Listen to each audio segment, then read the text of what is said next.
matches that. Now you have $1,000. Starting a retirement plan in your 20s, for example, at $1,000 a month and adding to it, you're a millionaire by the time you retire. And the return you have, everybody talks about, boy, a 5% return, an 8% return, which is terrific. On the money you put away in the 401k plan, it's 100% return on your money. You have doubled your money in terms of the matching dollars. So what's going on? Well, inflation has hit, and people are having a hard time, and the IRS has allowed bigger expansive withdrawals, hardship-related evictions, medical bills, tuition bills. And last year, 40% of people took money out of their 401k to avoid foreclosure. That's the kind of problems that people have. That's the kind of trouble that people have. And if you look at the stats of people that are using the 401k plan as this ATM is the way they're describing it, because people have no choice. They just have this place to take money out. Really.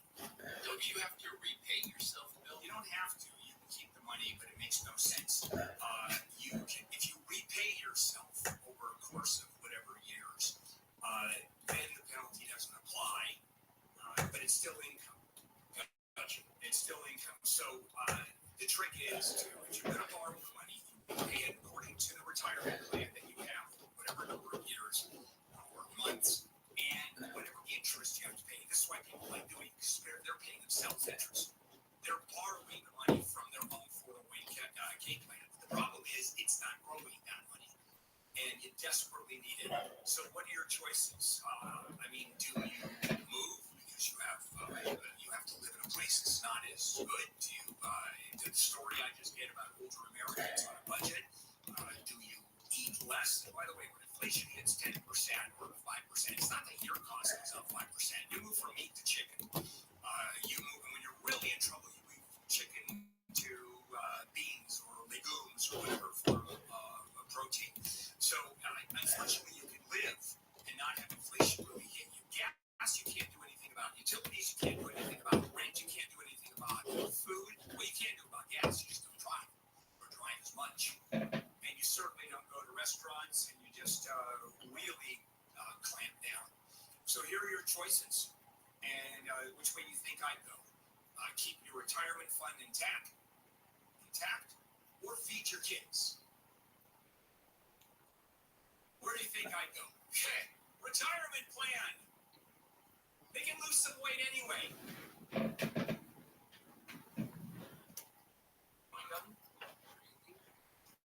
Yeah. The other thing that's so terrific about 401k plans now is many companies do an automatic enrollment where you have to opt out, and that has increased the number of people in the 401k plans just astronomical. Clothes for your kids or retirement? After 50, they allow you to put more money, an extra, I think, $6,000 or $7,000. Yeah, there are a bunch of rules, and you're absolutely right. There are a bunch of rules where the government really encourages you to, this is the money that you're going to retire on, because Social Security doesn't cut it. As a matter of fact, Social Security, from the inception of Social Security, we're talking about the early 30s under FDR, the Great Depression, was meant to supplement your savings. You're not supposed to live on it. And so it's, unfortunately, too many Americans live on their Social Security, and it's very, very tough. All right, coming up, the TikTok wars, former President Trump, Congress, and what's going on. I think TikTok is going to be gone in the United States, or it's no longer going to be a Chinese company, and I'll share that information. And then at 8 o'clock, you've got Tech Tuesday with Richard DeMuro, so there's plenty to cover. Let's see with Amy live on the KFI 24-hour news. The Anaheim Planning Commission has approved a nearly $2 billion Disneyland expansion project. The Disneyland Forward project will add new attractions, shops, dining, and more within its existing footprint, much of it where the Toy Story parking lot is. The proposal now heads to the Anaheim City Council. A man sleeping under a car has been killed when the owner vehicle started a car and ran him over in Northridge. It happened shortly before 4:30 this morning on North Reseda Boulevard. The possibly homeless man became trapped under the Mercedes when police arrived. He died at the scene.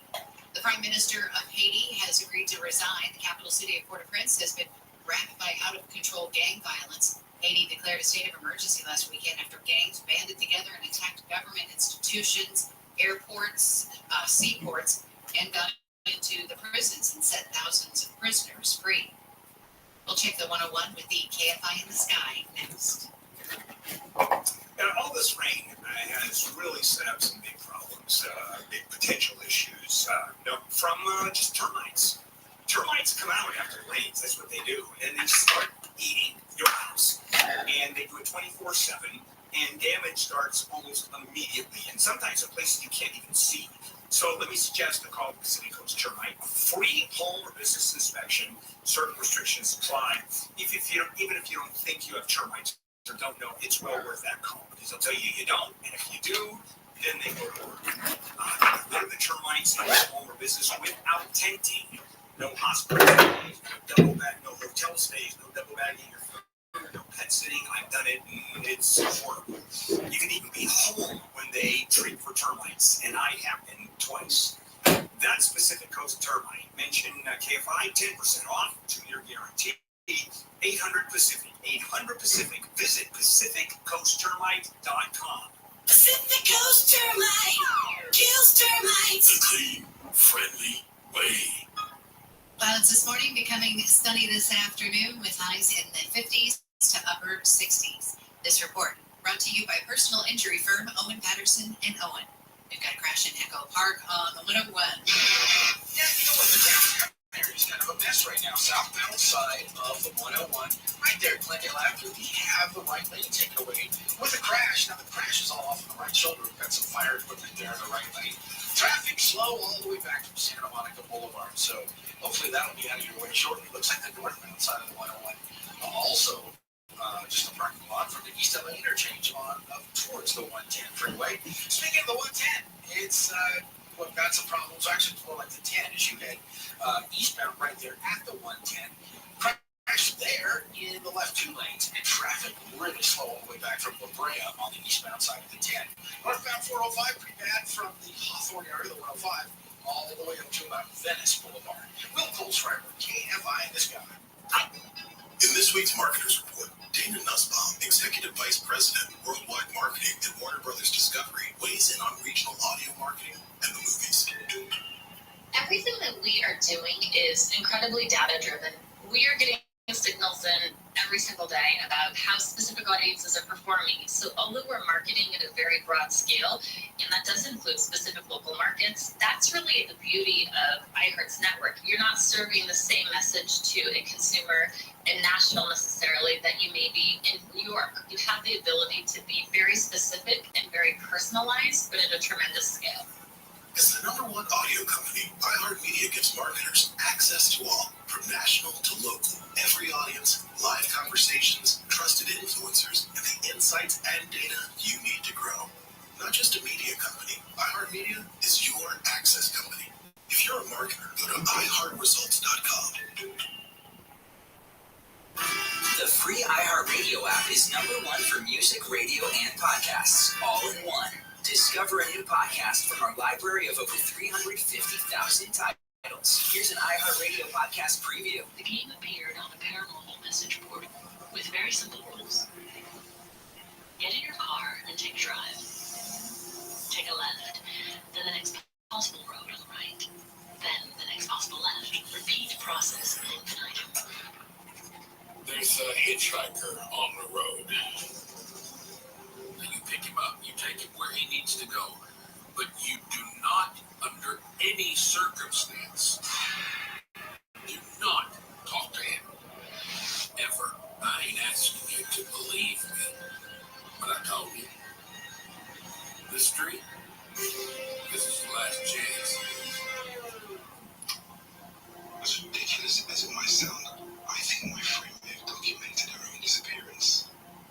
If you know anyone involved in this story, any of the locations mentioned, anything I can use to get in touch with Alice, please don't hesitate to contact me.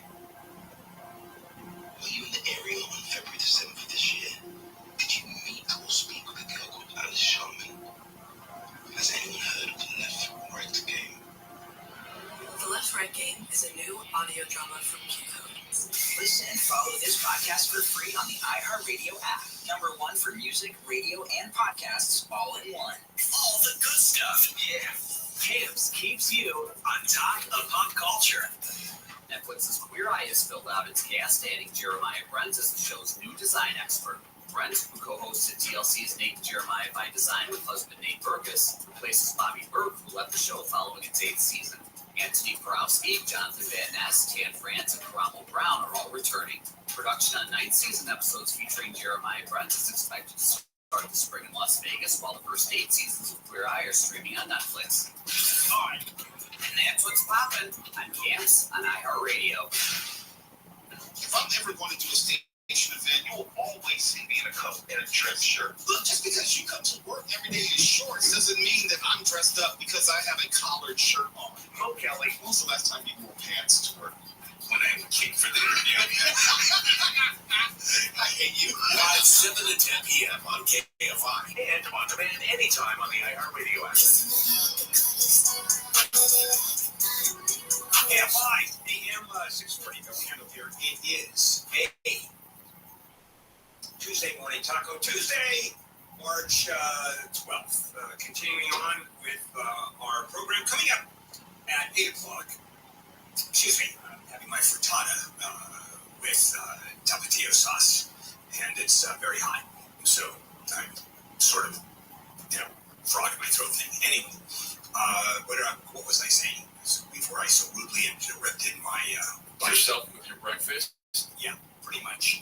Coming up next segment, it's Rich Murrow with Tech Tuesday. Okay, there we go. Hey, have you downloaded have you subscribed to his newsletter yet? I have not, but I will today. It's excellent. Yeah, it is, and we'll talk about that. It's excuse me. It's at richontech.tv. Okay, now let me talk about what's going on with the TikTok wars. This is interesting stuff. Tomorrow, Congress is going to vote on whether or not to pass a bill that was introduced bipartisanly. Overwhelming support, both in terms of the House and, both sides of the House. It does the Senate, it goes to, we don't really know what's happening with the Senate. But the House overwhelmingly passes this bill, or will tomorrow, saying to TikTok, owned by the Chinese. It is based in Beijing, saying you either sell TikTok or you're banned. You're not going to have TikTok in the United States. It's that simple. And who was a proponent of that legislation big time? It was former President Trump. He also wanted to ban TikTok, except he is turned around on that. He has reversed himself. Why is that? I'll tell you in a minute about that. House Speaker Mike Johnson supports this bill big time, even though former President Trump is now saying don't vote in favor. And this is one of those bills where the Republican Party, or most of the Republican Party, is telling him to go pound sand. Mike Johnson, the House Speaker, says TikTok is actively undermining our economy and security. And he said he hasn't talked to the former president about the legislation, but is still planning to bring it up tomorrow and is still going to vote in favor of it. And it's bottom line dangerous to have the Chinese have access to the data that anybody uses TikTok, of course, like any app. The data, the names, the information about the user is instantly out on the internet and can be gotten. Poker how are you, Jay? That app is owned by the Chinese. All of a sudden, the risk. I'm welcome, bud. Yeah, I was up the whole night before with James, so that happens. I was going to say, it was kind of good for him to get all that off his chest. Like, people like that, though, they kind of take it out on other people when they don't get things off their chest like that. Yeah, I don't know what that guy's issue was.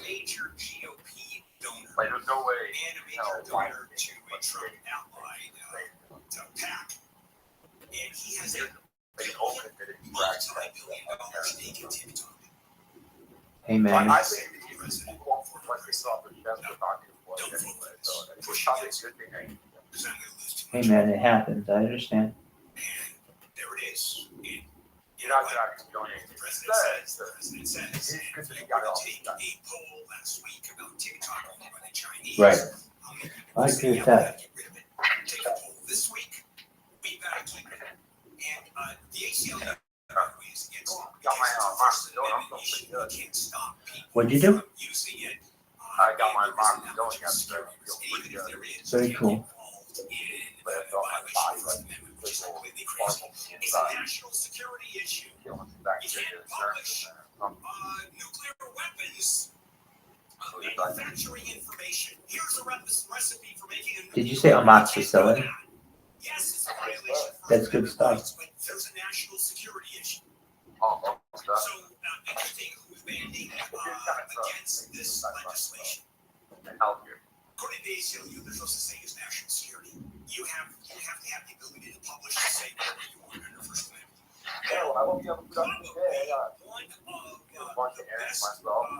Excellent. What? My brother's birthday today, so Happy birthday to your brother. yeah, so I'll talk. Keep in mind, Absolutely. Pretty much got the toxic ability of like I want to say the reason is, Okay. I don't want, this is what he goes, I don't want Facebook cheating the last election doing better. They are a true enemy of the people. Because bottom line, if TikTok is bad, capacity of his mind. and you have Facebook, and you have other platforms that are simply going to do better. I understand. YouTube Sorry to hear that, will but do better, and they'll have- hopefully he has a really good birthday. Here is the post. Almost definitely most likely. If you get rid of TikTok, I think last year I went all out, bought everything from Walmart, City, Spider-Man. Oh, that's baller. Got everything Spider-Man anyway, so I don't know That's not like some most people. I've never heard Things that people pass over too well, like Zucker coupons, that's one of the better like ones, don't you think? stuff like that. Just things that normal people don't really You just wait for this election. That's really nice of you. Wait for the general election between Donald Trump and Joe Biden. It's going to be entertaining with a capital E. Matter of fact, 3 E's starting the word entertainment. All right, coming up Well, Tuesday. You too. We'll check back in with us throughout the day, okay? Absolutely. Take care, Jay. Bye. KOST HD2 Los Angeles, Orange County. live everywhere on the iHeartRadio app. A nasty attack. I'm Amy King, live in the KFI 24-hour newsroom. Robbers have attacked a beauty store manager in Commerce, leaving her in critical condition. The manager tried blocking the 4 female robbers from leaving the store and was pushed, dragged by her hair, and shoved to the ground. The manager tried getting back up and collapsed. The attack last week was caught on video. The manager's family has set up a GoFundMe page saying the woman suffered 2 heart attacks and needs a heart transplant.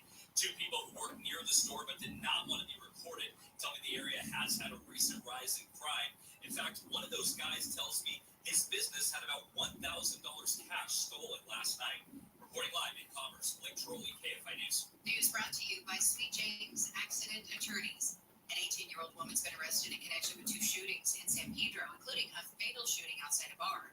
The shootings in January happened 2 weeks apart. Estrella Rojas is facing charges of murder and attempted murder. The California Department of Justice says more than 1,400 guns were confiscated in 2023.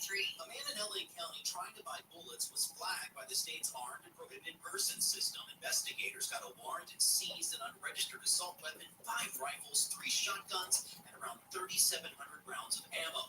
Attorney General Rob Bonta says cases like that show the APPS program is preventing tragedies. The United States has a unique disease of gun violence, unique in the world to us. Bonta's office also says 2023 saw the most legally armed Californians ever. Michael Monks, KFI News. People who live near the Chiquita Canyon landfill can now apply for relocation services and assistance.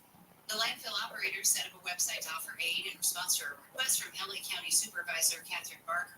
People have complained for months about the landfill producing toxic chemicals and polluting the air, water, and land on the site and in neighboring communities. The infamous Cecil Hotel in downtown LA is up for sale. At least 16 people have died at the hotel since it opened in 1924. A Netflix documentary done in 2021 centers around a missing woman found dead on a rooftop water tank in 2013 and also talks about the hotel once being home to Night Stalker Richard Ramirez. The hotel is currently being used as an affordable housing complex. The buyer reportedly wouldn't actually acquire the building. They would assume the 99-year ground lease that allows its continued use and development in the city. Huntington Beach says bring it in response to the threat of a lawsuit claiming minority voters are disenfranchised. He's picking the wrong fight with the wrong city. Huntington Beach City Attorney Michael Gates says the city's current Latina mayor was voted in with at-large voting. We're not divided and we're not carved up and segregated into districts where we don't care about the entire city. Lawyer Kevin Tinkman says pointing to recently elected Latinos means nothing. Tito Ortiz, Grace Manuar, yes, they are Latino, but they have not been the preferred candidates of Latino voters. He says district voting allows each community to choose a representative who puts their needs first. In Orange County, Corbin Carson, KFI News. Special Counsel Robert Hur has been answering questions from members of the House Judiciary Committee about President Biden holding on to classified documents after serving as vice president. Hur said Biden did retain classified material. Hur also defended his assessment of Biden's mental acuity. My assessment in the report about the relevance of the president's memory was necessary, and accurate, and fair. Most importantly, what I wrote is what I believe the evidence shows. Hur wrote in his report that he didn't recommend charges because Biden would likely present himself to a jury as a sympathetic, well-meaning elderly man with a poor memory. Biden and Democrats have criticized Hur's assessment. Republicans say Biden should have been charged with a crime. An electronic filing system that sends returns directly to the IRS is now available for taxpayers in 12 states, including California. It lets nearly 20 million taxpayers use what amounts to a free government version of TurboTax or H&R Block. White House says it could save the typical taxpayer $160 in filing fees. ABC's Andy Field says the money for the IRS Direct File program comes from the Inflation Reduction Act. The IRS website lists the states eligible for the program, and as we mentioned, California is one of them. Ryan Gosling may be part of the reason that 19.5 million people tuned in to watch the Oscars this year. ABC says Sunday's show had the highest ratings in 4 years. Viewership peaked in the final half hour when Gosling got the entire audience on its feet singing and dancing to I'm Just Ken. The last quarter also included Oppenheimer's Best Actor, Best Director, and Best Picture wins. The Academy experimented with the show this year with an earlier start time and 5 former Best Actor winners announcing the Big 4 acting categories. We'll check some problems on the 10 with the KFI in the Sky next. Yeah, I know. Still chewing. It's all about timing. I've been doing this for a very long time. Also, it's about the tapatio sauce all right, I'll put it on mute. It's also about the tapatio sauce that I eat for Thomas. Okay, hold on. Let me count down. Okay, 3, 2, 1. If you happen to have varicose veins and spider veins, let's say, they're certainly ugly. They may be uncomfortable, they may hurt, but they're ugly. And you've tried home remedies like creams and supplements, compression socks, nothing works. Let me suggest calling 1-800-WEST-MED and schedule a free, no-obligation consultation. What WestMed can do, West Medical, is erase your varicose veins fast with their state-of-the-art varicose vein solutions. This is very high-tech, and you can actually return to normal activities almost immediately. And they have helped thousands of patients. They are dedicated vein specialists, and they simply know what they're doing. Treatments are covered by most PPO health insurance plans. Call the folks at West Medical at 1-800-WEST-MED to schedule a free consultation or visit westmedical.com. That's 1-800-WEST-MED or visit westmedical.com. Okay. How was that, Amy? Did I pull that one off? You did it. Okay. Good job. Back to Jeffrey Houghton. Yeah, okay. Tony, chew. Southland weather from KFI. Some clouds this morning, mostly sunny by this afternoon. Highs in the mid-60s at the beaches. Upper 60s for Metro LA and Inland OC. Mid to upper 60s in the valleys and IE. 50s to low 60s with gusty winds in the high desert. Tomorrow, morning clouds, afternoon sun, warming up into the 60s to low 70s, about the same for Thursday and Friday. That sunny skies on the way right on through the weekend. It's 56 in Anaheim, 54 Redondo Beach, 53 in Pomona, 51 in Rancho Cucamonga. The KFI Market Report brought to you by Revive Real Estate. The Dow is trading up 206 points, the NASDAQ up 186, S&P 500 is up 44. Revive Real Estate will buy your home, then renovate it, then sell it, and pay you again for the additional profit from the renovation. Go to KFIRevive.com to see if your home qualifies. Got a crash in Baldwin Park on the 10. Which freeway to head west on the 10, the 50, the 210? Do not pick the 10. We've got a big problem. First of all, the westbound side of the 10 and the 605 crash there on the right shoulder.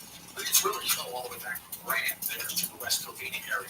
Before you even get to that, though, a big bend further to the east, right before the 57. It's the westbound side of the 10. And Bobby Vista injury crash there. 3 vehicles involved. Left lane just blocked and that's got people just parked all the way back from White Avenue. And then, of course, on the westbound side of the 10 in the Ontario area, you've got all that construction. So the 10 is not so fun right now. And the eastbound side of the 10 really affected by this crash on this day as well.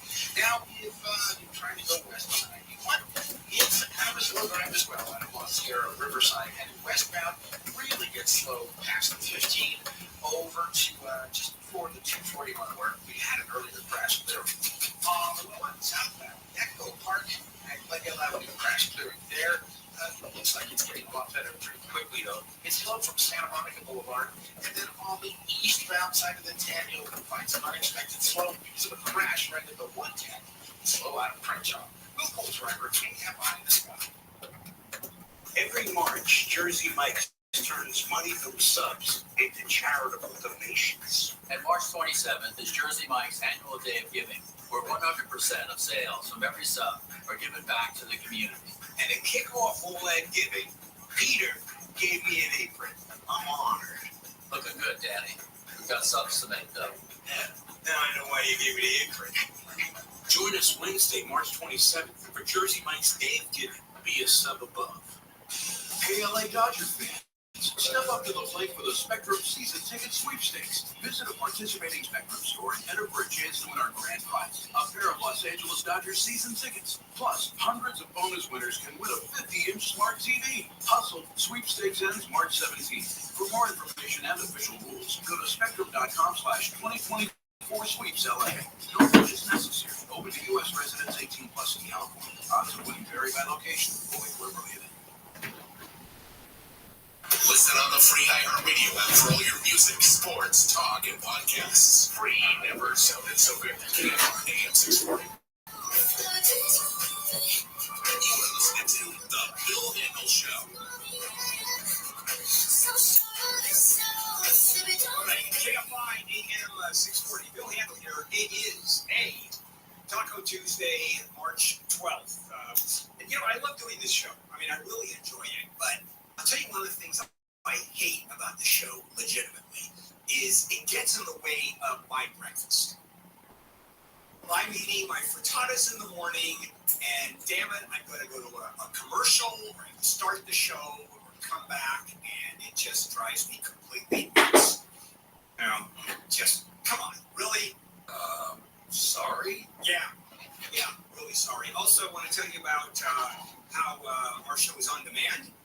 You can go to KFIAM640.com, and it's a podcast. That's what it is. So, for example, doing Tech Tuesday, hang on a second, Rich, I'll introduce you in a minute. If you have missed this segment, if you are not listening, you can pick us up on the podcast, KFIAM640.com. Okay, time for Rich DeMuro. Listen to my man for not listening here. Rich is at Rich on Tech, Instagram, new website on richontech.tv. Rich, good morning. Hey, good morning to you, Bill. Okay, lots to cover, if we can. All right, the headline, automakers are sharing data with insurance companies. So, I just bought a new car a few months ago, and I'm re-upping my insurance. It's going to cost me about 40% more, my auto insurance, and I had no idea these two were talking to each other. Yeah, Yeah, I don't think a lot of people realize this, but this reminds me of the smart TVs. How when you set up your smart TV for the first time, of course, you click through 1,000 screens, you connect it to the internet, and next thing you know, your TV is spying on you and sending all the things that you watch to a third-party company so that your TV maker can make money off of you. Sounds like that's the same thing that automakers are doing. New York Times had a big article about how GM, Honda, Kia, and Hyundai all connect detailed driving data from their internet-connected vehicles and share it with data brokers. Two of them they mentioned, LexisNexis, which I knew they did stuff for like research for news and stuff like that. I didn't realize they were doing auto data. And then the other one is called Verisk, Verisk, like verified risk, I'm guessing. The data includes information about trips, speeding, how you brake, rapid acceleration, and these insurance companies get this information when they do a search on you, and next thing you know, your rates may go up. So let me get this. Let's go to that first bit of information you gave us, because it never occurred to me, or I knew it, but I didn't think about it. So I set up my TV in my bedroom, and I go through the app, just like you said. And even if I turn off the TV, they can, the data companies can still look at what I'm doing. Well, so what they're doing on the TVs is they're scanning the screen. So no matter what you're watching on any input, they're using what's called ACR, automatic content recognition, to understand what you're tuned into. And then they take that information and they sell it to advertisers. Now, this is all done supposedly anonymously, and the data is aggregated, but let's be real here. They know who you are, what you're doing, and they make a lot of money off of it. That's why Walmart is buying Vizio for $2 billion, because they will now be able to match up the ads that Walmart's trying to sell with the people that want to see those ads. Okay, so spying is just what you're watching on TV. It's not watching you shoot up your neighbor's wife. Do I have that right? Yeah. With that said, for instance, the TV I just purchased, I did not realize has a little camera in front of it, and I was very surprised. And there's a little thing where you can turn the camera off or on, or there's a microphone as well. So I would say just understand the different options that are on your TV. If there is a microphone, which a lot of modern TVs these days have for voice services, if you don't want that, you can disable it in the settings, and you can disable the idea of automatic content recognition in the settings. But Bill, they make it so convoluted, it makes it sound like it's going to ruin your TV. It says, we do this to make your viewing experience better. Wait, what does that mean? And nobody knows. Same thing with these car companies. You download these apps that score your driving, or they help you drive, or they help you unlock your car from afar. And next thing you know, you're clicking through a couple of menus that say, oh, by the way, we have the right to share this information with third parties. Yeah, I can't wait for your next encounter with the neighbor and see what he has to say. We'll be right back. Rich, you're not responding at all. I'm leaving that one alone. Yes. I thought it was pretty good. Yeah. Maybe went a little bit too far, but I thought it was good. Yeah, we're going to come back and Airbnb story, and then through your newsletter, the Apple Vision Pro, when you were talking about how impressed you were sort of the first time out, now you actually have used it at home, and I want to review on that. Matter of fact, we'll start with that when we come back. Let's check in with Amy King live in the KFI 24-hour newsroom. People who live near the Chiquita Canyon landfill can apply for relocation services and assistance through a website launched by the landfill operators that's starting today. Stink and pollutants from the landfill have been making people sick for months. Authorities are looking for a 59-year-old woman who was swept away trying to cross the San Gabriel River. She was hiking with friends in the Angeles National Forest in the Laverne area over the weekend when she lost her footing and was carried downstream. Ground, air, and search drones have been looking for her, but so far, no sign of her. Airbnb is banning indoor security cameras from all of its listings. The rental company had previously allowed indoor security cameras to be used in common areas, placed in spaces where you could see them if they were disclosed on the listing page. The company announced yesterday that outdoor security cameras will still be allowed. We'll take a look at the top with the KMI in the Sky next. For the past 10 years, I have only recommended you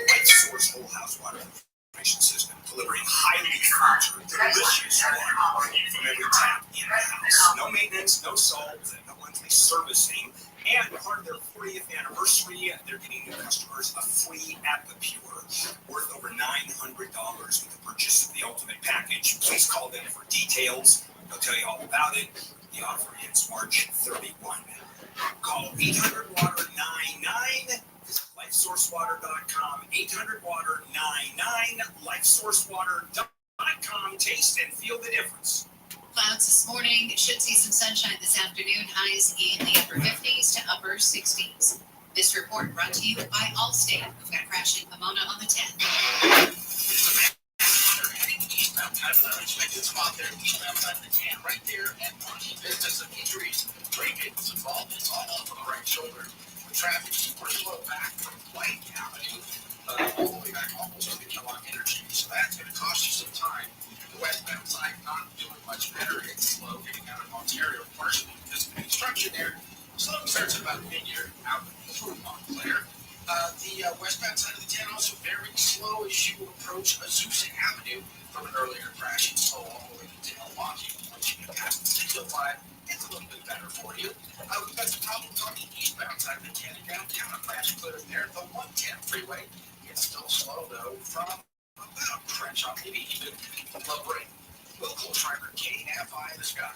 College hoops fans, it's tournament time. The thrill and excitement of March Mania is here, and you can get in on the action with DraftKings Sportsbook, one of America's top-rated sportsbook apps. New customers bet on any college basketball national tournament game and turn $5 into $150 instantly in bonus bets. That's right. To celebrate college basketball's most frenzied time of the year, DraftKings is giving new customers a shot to rack up some bonus bets. Download the DraftKings Sportsbook app and use promo code iHeart. New customers can bet $5 to get $150 instantly in bonus bets only with DraftKings Sportsbook with promo code iHeart. That's promo code iHeart. The crown is yours. Must be 21 or older. Indiana only. Bonus bets expire 168 hours after issuance. Eligibility and deposit restrictions apply. Terms at sportsbook.draftkings.com/bball. Gambling problem? Call 1-800-9-WITH-IT. This is a radio ad for Dupixent. Dupilumab, a prescription medicine for people 6 months and up with moderate to severe eczema that is not well controlled with topical prescription therapies. But since this is radio, you can't see the effects of Dupixent. You can't see how it helps you stay ahead of your eczema, or how it helps block a key source of inflammation inside the body that could be causing eczema. You can't see how it helps heal your skin from within. But you can see how Dupixent can help you have clearer skin and less itch. Individual results may vary. Serious allergic reactions can occur that can be severe. Get help right away if you have wheezing, trouble breathing, or swelling of your face, lips, mouth, tongue, and throat. Tell your doctor about new or worsening eye problems, such as eye pain, vision changes, or blurred vision, joint aches and pain, or a parasitic infection. Don't change or stop asthma medicines without talking to your doctor. See for yourself. Ask your eczema specialist about Dupixent. Visit Dupixent.com or call 1-844-DUPIXENT. A fraction of a raindrop, 3 grains of salt, at up to 100 times more potent than morphine. The tiniest amount of illegal fentanyl is all it takes to cause an overdose.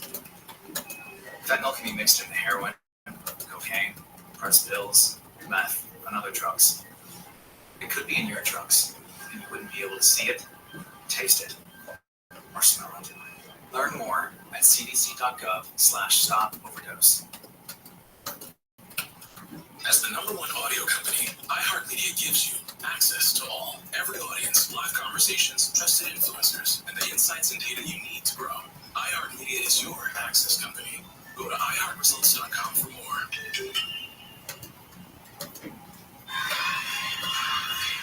Live concerts.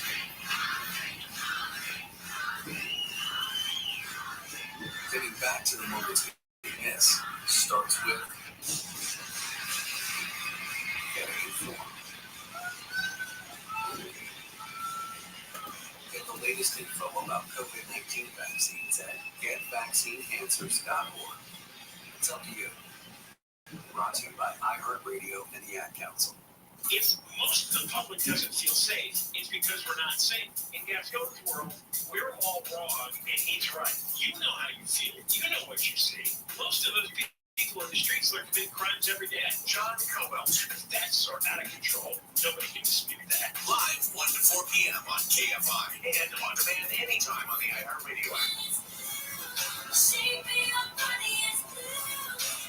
And this is KFI AM 640. Bill Hamel here on a Taco Tuesday, March 12th. Which tomorrow, second segment of Tech Tuesday. Just these other beings' operations, and it's unfortunate, but that's what's going to happen. It's kind of like whales not faring well with this deep water sonar and research that the Navy conducts. They're saying it's harmful to them, it screws up their communications. Who knows how they feel about it? Maybe it gives them a headache or a feeling of oppression and bad vibes, and they have to get out of the area. So there you have us, human beings, more advanced form of creature. Can I just interrupt for a quick little tangent? Yeah. Since you said that. Yeah. You heard about this thing in Canada with the sound under the water? It scared all the... I did see, yeah. I know nobody knows what it is. I saw the headlines. But, there's plenty of sounds, the deep sea sounds that happen, and people think it's maybe just an iceberg scraping. Yeah, but this is a ping. This is some kind of ping. Oh, there's all kinds of stuff. But they're saying it sounds mechanical. And it's pinging, and the fishermen are upset. The Inuit, I believe, who are fishing area, are upset because chasing the catch is gone. And there was a thing a few years ago with the Navy. The U.S. Navy had been wanting to use what you were talking about, and it got banned. It went to court, and so they're supposedly not using it. And so now the Canadian military, I guess, is exploring to try to find out what's going on at the bottom of the feeling, though, that it is of terrestrial nature, right? It is something explainable, or they don't know, just nobody knows anything. Nobody knows. Okay. There has not been an acknowledgement that it might be terrestrial. USOs? That's what I'm wondering. I'm just saying. Who knows? Or the Navy went ahead and did what they weren't supposed to do anyway, which is entirely possible. But but you wouldn't something else. And I guess the locals, the Inuits, are distrustful of Greenpeace. So I heard this on NPR. That's pretty interesting. Greenpeace used to try to scare away seals because of the seal clubbing thing. Yes. But Greenpeace said we don't do that anymore. We support the Inuit because what they do is sustainable and that sort of thing, and it's not us. Well, it's a conflict of interests there. Yeah. So I don't know what's going on there. That's a tangent. It's one of our patented tangents. Comes back and we can get back on course here. Yeah, patent. No, but the point is the same, though. Whatever's going on, who knows? From another planet, interdimensional, whatever that is, may not be directed towards us. It's just a weird mechanical, industrial, on their level, side effect. Right. You don't stare into an arc welder's spark. I always do, unfortunately. Don't do that. don't stare into the sun. Yeah. No, that I don't do. Yeah, exactly, because you end up with these similar conditions, but there are occupational things, along with infrasound. Yes. There are physical things that happen. We just don't know the origin, but there are real physical effects. Well, and that's the thing. Whether Connie was hallucinating about the eyes, right? The whole group heard the sound. And several in the group saw something running in the woods behind the building. The deputy, Keel asked the deputy about, did you see something? And he was just like, yeah, I don't know, maybe it was a deer or something. Right. So you've got these different perspectives. And then on top of that, Mary Millette's ear is bleeding. Yeah. So we're having physical side effects to whatever took place in those moments. The bleeding ear and the loud sound, those are not hallucinations. Those are things that are happening. Although the loud sound is theoretically that could be hallucination. If it was a group, but this is a group. Yeah, group hallucinations don't happen. So there's such a debate. Well, no, that's a generalization. Yeah. No, I would say that they don't happen exactly like this. I don't know how you could chime in a group of people. Certainly, you can introduce a foreign phenomenon or stimulus, I would say, to a group of people, and some of them will feel the same thing, not all of them, but we talked about this again with infrasound. They've conducted this experiment on a group. There's a loud bang at the same time that people hear. Right. It's kind of like, well, remember we talked about this before, you hearing the loud train or something crashing in the hotel room there at the old Monte Vista. Yeah. And I didn't hear anything, but that's going on inside your head. Yeah, well, that's exploding head syndrome, which I have. Right, but now if I had it also at the same time, that would have been real wacky. Well, especially if nothing had fallen. You know what I'm saying? Because you have all these factors. Now that doesn't make sense to me because we can't have the same exact phenomenon unless something's manipulating us from outside. And here's the other thing, too. When Keel talked about how Connie was in a state of abject terror. But she wasn't going in. That's why I asked you that. No, she wasn't. She was fine going in. Something overcame her. They were just about out of the building. She could have come out and been like, oh. It was like it wanted her to know it was there and it knew she was there. Right. Or it was trying to get away. Like, oh, I'm sorry you saw me. Yeah. I'm split now. Well, and this feeling of terror that's going to come up again later that reminded me of what Terry and Gwen Sherman went through at Skinwalker Ranch whenever those orbs got near them. Absolutely. And something's going to come up here in a minute that we're going to discuss with Keel, too, of this feeling of abject fear beyond fight or flight, total paralyzation of just... We hear this all the time when people describe to us, when they email us their stories about bedroom encounters with strange beings, shadow people. It's indescribable, and I don't think that people who are quick to dismiss that, or you just saw a shadow, you just saw the curtains flapping in the moonlight. You can't even relay, and they cannot understand or feel what kind of deep down to the core primal terror these people are experiencing. All right, so Keel got everybody back home, and then, because I said nerves of steel, like to say something beside nerves, but we have kids that listen to it. Nerves of steel, Mr. Keel parted ways with the scared group and went back to the TNT area alone. It must be 11 or midnight at this point, I'm not sure. Right, they started at 9. Yeah. So he's driving down one of the many deserted back roads in the area when he was suddenly overcome with a sense of bone-chilling fear. He pulled over, turned around, and drove slowly back to the spot where he felt that feeling. And lo and behold, it happened again. He writes that the hair on the back of his neck stood up. He turned the car around yet again and headed back, trying to figure out the exact spot by memorizing certain trees and fence posts. And the fear overtook him again. Now it was pitch black, the moon wasn't out. He said it was very, very hard to see anything. So now he pulls the car over, parks it, gets out, nerves of steel. He notices that there's not a single wildlife sound of any kind. No birds, no insects, no nothing. Now, I know that we have a lot of listeners that are from that part of the country. I myself grew up a large part of my life in North Carolina. It's not quiet at night. Lots of crickets, all kinds cicadas of sometimes. I love cicadas. Some people hate them, but I love cicadas. I miss not big red eyes. Yeah. If they don't glow, you don't see cicada eyes. You only see them no, that was the earlier point. They're not giant bicycle reflectors. Yeah, giving you conjunctivitis. But anyway, he gets out and he can hear nothing, and he decides he's going to walk back down the road towards the spot. He's doing fine, he's walking, and then he took this one step too far, and the feeling came over him like a ton of bricks. It was palpable. He said he was petrified as he continued to walk through it. The terror was so great that when he got to the other side of it, even though his car was now back on the opposite side of whatever this zone of fear was, a short distance away, he actually contemplated staying where he was until the sun came up, rather than walk back through the zone to get to his car. That's how frightened he had gotten. So eventually, he screwed up the nerve to walk back through it, and like clockwork, the terror returned. Keel came to the conclusion that he must have been passing through some sort of ultrasonic zone of fear that was finite in its boundaries. He went back in the daytime to the same spot, looking from a platform, from a pipeline that might be in a vessel discharge, or that is seeping from the ocean floor. The Limousine was first reported Thursday in Orange County. Corbin Carson, KFI News. Investigators are trying to figure out the cause of a fatal crash involving a Forest Service truck and 2 other cars near Yucaipa. Photos from the scene show a firefighter crew truck flip over and vehicle parts scattered all around an area of Highway 38.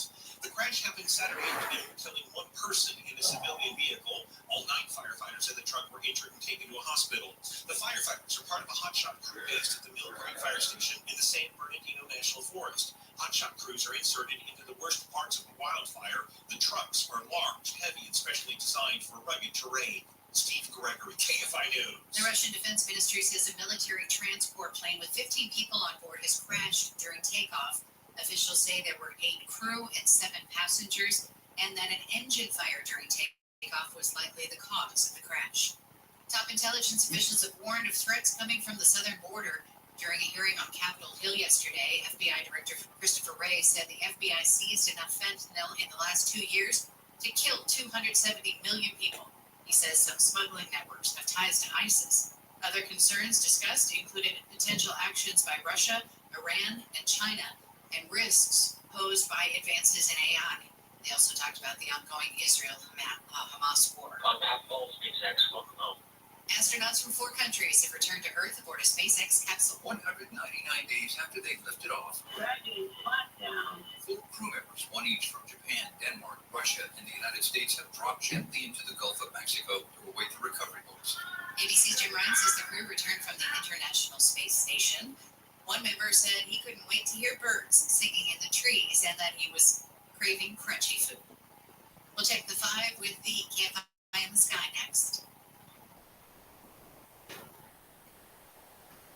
Bad breath, absolutely no fun.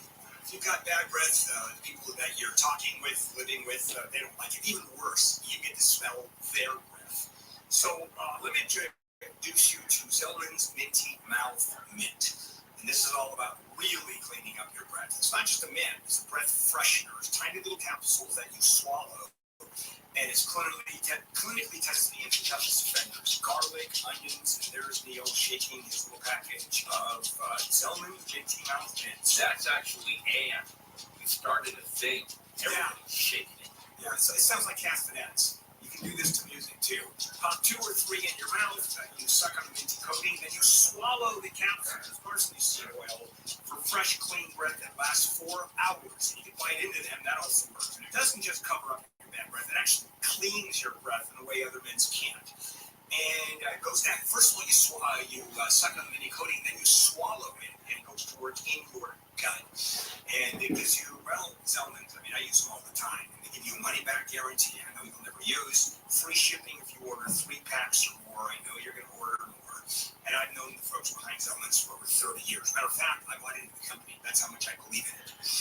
Go to Zellmans.com, Zellmins, 15% off when you use the code KFI. That's 15% off. I got to get this number right. When you use the code KFI at checkout, the Zellmans, Zellmins, Zellmans, thank you, Leo, Zellmans.com. Oh, and 2. Thanks, Ann. See, it's going around. Zellmans.com. That was, what, a minute and a half commercial for 60? Yeah, that's about right. Okay, Amy. Southland weather from KFI. Mostly sunny after these sticky morning clouds. I guess they're not sticky, but after these morning clouds clear out, highs will be in the mid-60s at the beaches. Mid-to-upper 60s for Metro LA, Inland Orange County, the valleys, and Inland Empire. 50s to low 60s with gusty winds in the high desert. Clouds tonight, tomorrow morning, then clearing off to mostly sunny skies. A little bit warmer with highs in the 60s to low 70s. Sunny skies on the way for Thursday, Friday, and all the way through the weekend. It's 55 in Brea, 54 Lake Forest. This is not closure in Santa Clarita on 5. It's going to be good for a few hours. Caltrans, the CHP, has the Calprop off-ramp shut down there on the northbound side of the firewall because of an early-morning trash truck fire. The contents in the back of the truck, apparently somebody threw something in their trash that was not quite extinguished, and that's what's going on there. They have to clean the whole thing up. They were saying 6 hours, so that puts us around 1 p.m. from when this was originally started. So definitely an area to avoid. You can go north 14 and take Soledad across. That will get you around that problem. You know, I should mention some other closures we've got going on. Topanga Canyon completely shut down from Topanga Village all the way down to Pacific Coast Highway, both directions, as they clean up landslide and rock slide activity there. PCH, though, is open through that whole stretch, but northbound down to 1 lane. So, yeah, we're seeing some breakdowns there as you get out of the Pacific Palisades area. And the eastbound side of the 10, we know about the slowing on the westbound side, but the eastbound side still recovering from an earlier crash. It's slow from La Brea all the way into downtown. Local Schreiber, KFI in the Sky. College hoops fans, it's tournament time. The thrill and excitement of March Mania is here, and you can get in on the action with DraftKings Sportsbook, one of America's top-rated sportsbook apps. New customers bet on any college basketball national tournament game and turn $5 into $150 instantly in bonus bets. That's right. To celebrate college basketball's most frenzied time of the year, DraftKings is giving new customers a shot to rack up some bonus bets. Download the DraftKings Sportsbook app and use promo code IHEART. New customers can bet $5 to get $150 instantly in bonus bets only with DraftKings Sportsbook with promo code IHEART. That's promo code IHEART. The The crown is yours. Must be 21 or older. Indiana only. Bonus bets expire 168 hours after issuance. Eligibility and deposit restrictions apply. Terms at sportsbook.draftkings.com/bball. Gambling problem? Call 1-800-9-WITH-IT. At Ball State University, we're always reaching higher. One of the top first-year experiences in the country. No one invests in students like us. More than 115 majors, countless opportunities for life-changing career-lifting experiences. When you fly, we fly. BSU.edu. As the #1 audio company, iHeartMedia gives you access to all. Every audience, live conversations, trusted influencers, and the insights and data you need to grow. iHeartMedia is your access company. Go to iHeartResults.com for more. The free iHeartRadio app is #1 for music, radio, and podcasts, all in one. Discover a new podcast from our library of over 350,000 titles. Here's an iHeartRadio podcast preview. There it is. Open for the ages. Tiger Woods is one of our most awe-inspiring sports icons. A reflection in a lot of ways of America's history, its values, and ideals. Quarter American Indian, mothers have ties, they're Chinese and quarter white. So, that's why you American, son. Yeah. Tiger has been world famous for decades, and his story, it comes with many chapters, groundbreaking achievements. Tiger Woods is the 100th U.S. Open champion in history. A shocking fall from grace. I'm deeply sorry for my irresponsible and selfish behavior. He was on Mount Everest, and now he's at the bottom of the ravine. And of course, what many believe is the greatest sports comeback of all time. Many doubted we'd ever see it. But here it is. The return to glory. But few people have really gotten to know Tiger. And winning is kind of lonely. I knew he had to keep the world at bay. It's largely been left to the media to tell his story. A remarkable start. What promises to be a remarkable career. Tiger Woods doesn't just play golf, he is golf. He's like another Gandhi. That's in the history of golf. No question in my mind. I'm Tiger Woods. I'm Tiger Woods. I'm Tiger Woods. This is All American, a new series from Stitcher, hosted by me, Jordan Bell. And this season, with the help of journalist Albert Chen, we're asking, what if the story of Tiger Woods that the media has been telling, what if it's been completely wrong? All American Tiger. Look out for episodes every Thursday, wherever you listen to podcasts. Listen and follow this podcast for free on the iHeartRadio app. #1 for music, radio, and podcasts, all in one. This is Steve Gregory. I'd like you to join me for a live taping of the KFI News special, What up, Sex, GB? Drugs, and Social Media. It's an important look at how social media has become a gateway for kids and deadly and dangerous activities. For any plausible culprit, power lines, transformers, microwave towers, there was nothing. And to add to that, How you living, Tim?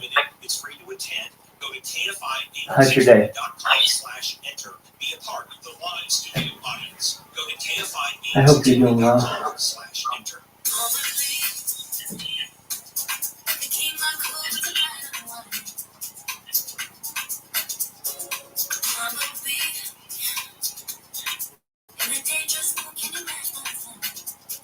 KFI AM 640. Phil Handel here. It is Taco Tuesday, March the 12th. As I continue on, coming up next segment, Big Pharma and a judge, federal judge, a Trump judge, slams one. We'll talk about China. the feeling was gone in the same spot for the data. All right, Forrest, so what do you think about that? What do you think that could have been? He didn't see an orb, he didn't see a UFO, he didn't see anything, but he did say that this particular instance was something that, because it happened kind of early on in his investigation, was something that convinced him that there was a lot more going on in Point Pleasant than people thought. It's a ray gun that shoots fear. That's what it is. Yeah. Or a machine that generates it just as a byproduct, right? From hearing about all that, it's some kind of process. Does not sound supernatural, because that's another thing. Maybe, if you believe believe any of this? And you go down that road of shadow beings and ghosts terrorizing people and demons, scaring people to their very core. Maybe they're employing some of these physiological. Maybe he's walking through Patrick Swayze's ghost. Paralysis. Was that scary? Was it Whoopi Goldberg? Who's the... No, she's the medium, right? Yeah, she's the medium. Telling Demi Moore. But did Demi Moore feel this kind of fear? No, actually, I don't think she did. She felt the warmth of the hands massaging her, right? She's doing pottery. Okay, it's a love story. It's not going to be an epic terror story. I remember that scene. I see. But, the point is that he's defined this area, the zone, as he calls it, which is really interesting from a scientific standpoint because you can step into it, you can step out of it. Yeah, if you think about it, we have somewhat similar technology that they are developing for crowd dispersal, the government, where they can point a microwave beam at you. And how it's described is that it's a really, really intense heat. Right, at the spot where they're aiming this at you. And what you want to do is immediately get out of the way. Yeah, that's what works great for crowd dispersal, where it's non-lethal. You immediately want to leave the area as quickly as possible because you cannot stand it. So that's like very McDonald's chairs. They're designed to make you uncomfortable after about 10 minutes. Eat your dang Happy Meal, get the hell out. That's kind of, yes, we don't charge very much for this, but we want you to eat it and get out so we can turn this over. We make it up in volume. Yes. I actually sampled and experienced a new technology, well, even now, this would be like maybe 10 years ago, that a company, a vendor had come in wanting us to use it for some of the large corporate events I sometimes worked on, where it was a directed beam of audio, of sound. It was a speaker. Oh, right. It was a flat panel speaker. And that was interesting. It wasn't a cone, it wasn't a beam, it was not a ray gun. It was just a flat panel that was actually a speaker, but it was highly directional, which means the zone of sound could be 5 or 6 inches wide. You think like it's kind of a gimmick. The other weird thing is that you could bounce it off walls, like a laser beam, onto somebody's head.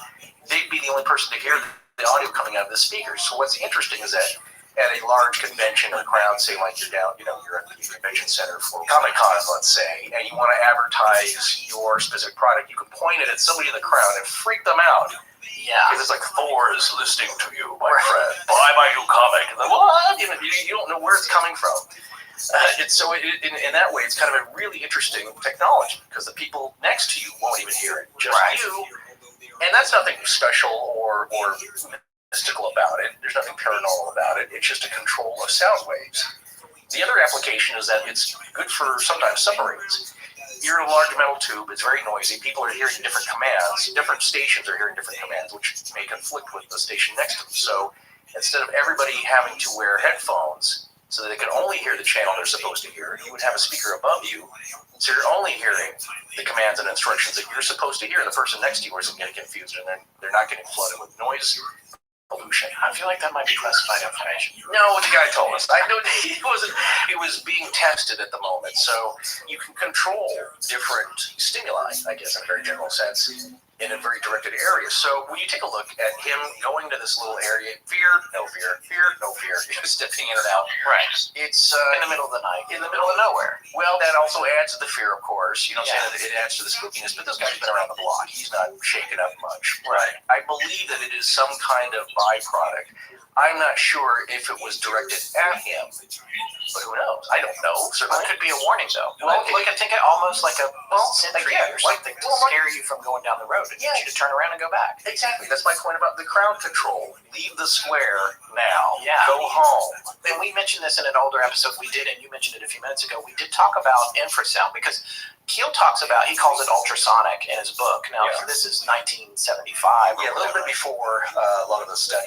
Yeah, but he talked about how he felt that this ultrasonic sound could engender a feeling of fear. He himself was ascribing a technology reason to what he thought was happening. We mentioned this experiment that happened in September of 2003, but I just want to read this article real quick. Again, this is an AP article. Mysteriously snuffed out candles, weird sensations, and shivers down the spine may not be due to the presence of ghosts in haunted houses, but to very low frequency sound that is inaudible to humans. British scientists have shown in a controlled experiment that the extreme bass sound, known as infrasound, produces a range of bizarre effects in people, including anxiety, extreme sorrow, and chills. supporting popular suggestions of a link between infrasound and strange sensations. Normally, you can't hear it, Richard Lord, an acoustic scientist at the National Physical Laboratory in England, who worked on the project, said Monday. Lord and his colleagues, who produced infrasound with 23-foot pipe and tested its impact on 750 people at a concert, said infrasound is also generated by natural phenomena. Quote, some scientists have suggested that this level of sound may be present at some allegedly haunted sites and so cause people to have odd sensations that they attribute to a ghost. Our findings support these ideas, end quote, said Professor Richard Wiseman, a psychologist at the University of Hertfordshire in southern England. Lord and Wiseman played 4 contemporary pieces of live music, including some laced with infrasound, at a London concert hall, and asked the audience to describe their reactions to the music. Sanchez is in custody in San Diego and is expected to be arraigned in federal court in coming weeks in LA. No tickets with all 6 winning numbers were sold for last night's Powerball drawing. The audience did not know which pieces included infrasound, but 22% reported more unusual experiences when it was present in the music. Their unusual experiences included feeling uneasy or sorrowful, getting chills down the spine, or nervous feelings of revulsion or fear. Quote, these results suggest that low-frequency sound can cause people to have unusual experiences, even though they cannot consciously detect infrasound, said Wiseman, who presented his findings to the British Association Science Conference. In terms of natural phenomenon, infrasound is also produced by storms, seasonal winds, and weather patterns, and some types of earthquakes. Animals such as elephants also use infrasound to communicate over long distances or as weapons to repel foes. All right, again, so that was 2003. Right. It's amazing to me that Keel had some sort of knowledge of this idea in 1975. Well, he was trying to quantify the experience that he had witnessed himself, but of course, the phenomenon has happened ever since this Earth was around. Yeah. Because sometimes it can be wind going through trees or power lines. It's a kind of a low vibration. People have often, said about the Allah Pass incident. Well, it was probably just infrasound, including Donnie Igar. Yeah. Look at that video because as he's saying it, he just kind of looks off. It's just so we're telling. He's like, not casting any aspersions on all that. No. My point being is that doing what your publisher tells you. Well, maybe so. But people, they say like, well, maybe it was whistling through the trees, but it's like, well, no, there are specific geographical and geological instances that have to happen before that infrasound can occur. So they're on the slope of a mountain, kind of open. Now, if they were in a canyon, okay, I totally believe that much more. If they were in a copse of trees, as Scott likes to say, a copse, depending on that from George Knapp. So right, exactly. I knew the word, but I can't take credit for it becoming part of my personal zeitgeist. No, just another fun word we like to say. Depending on how the trees are growing and how closely they are situated to each other and how the wind is coming through them, that can produce infrasound. Well, wasn't there a story about an air conditioning unit or something that was rumbling and making people sick? That is the original story where, not remembering the names, but it led to the first study and I think paper or report on it where... Don't hold us to the details. What are you telling that? Everybody. You're telling it to everybody. I'm telling the listeners. Just do it. Just do it. The story. Okay. There's a guy who was he worked in a basement at a research facility or university, and his hobby was fencing. So he was working on his foil, which is your sword, which is a very thin, flexible blade, so you don't actually stab anybody. You jab it with it, it's going to bend. So he has a device. He starts noticing this thing is like vibrating wildly. He's a scientist. He's a skeptical man by nature. He's like, okay, what's causing this? This is not right. There's no ghost. I don't see any person with a bed sheet and holes cut out. There's nothing ghost-like. That's not where his mind went first. He's like, okay, that's very strange. I can see it. I can feel this kind of maybe some uneasiness. But he then took to finding out exactly what was causing it. And they found it was, it's the air ducts in a AC exchange above. So there's hot and cold air running through it, air conditioning.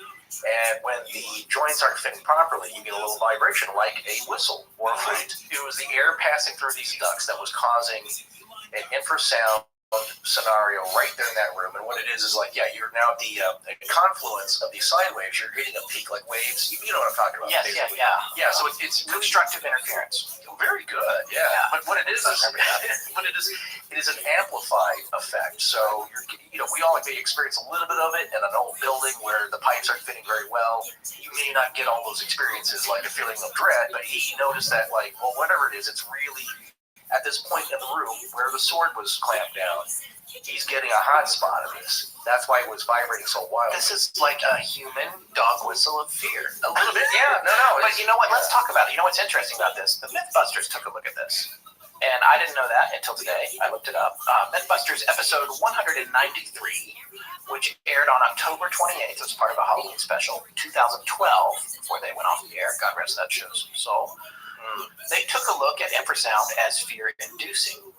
They went out to 4 abandoned cabins in the woods, and they filled one of them with this imperceptible infrasound. And then they had 10 people spend 3 minutes in each cabin.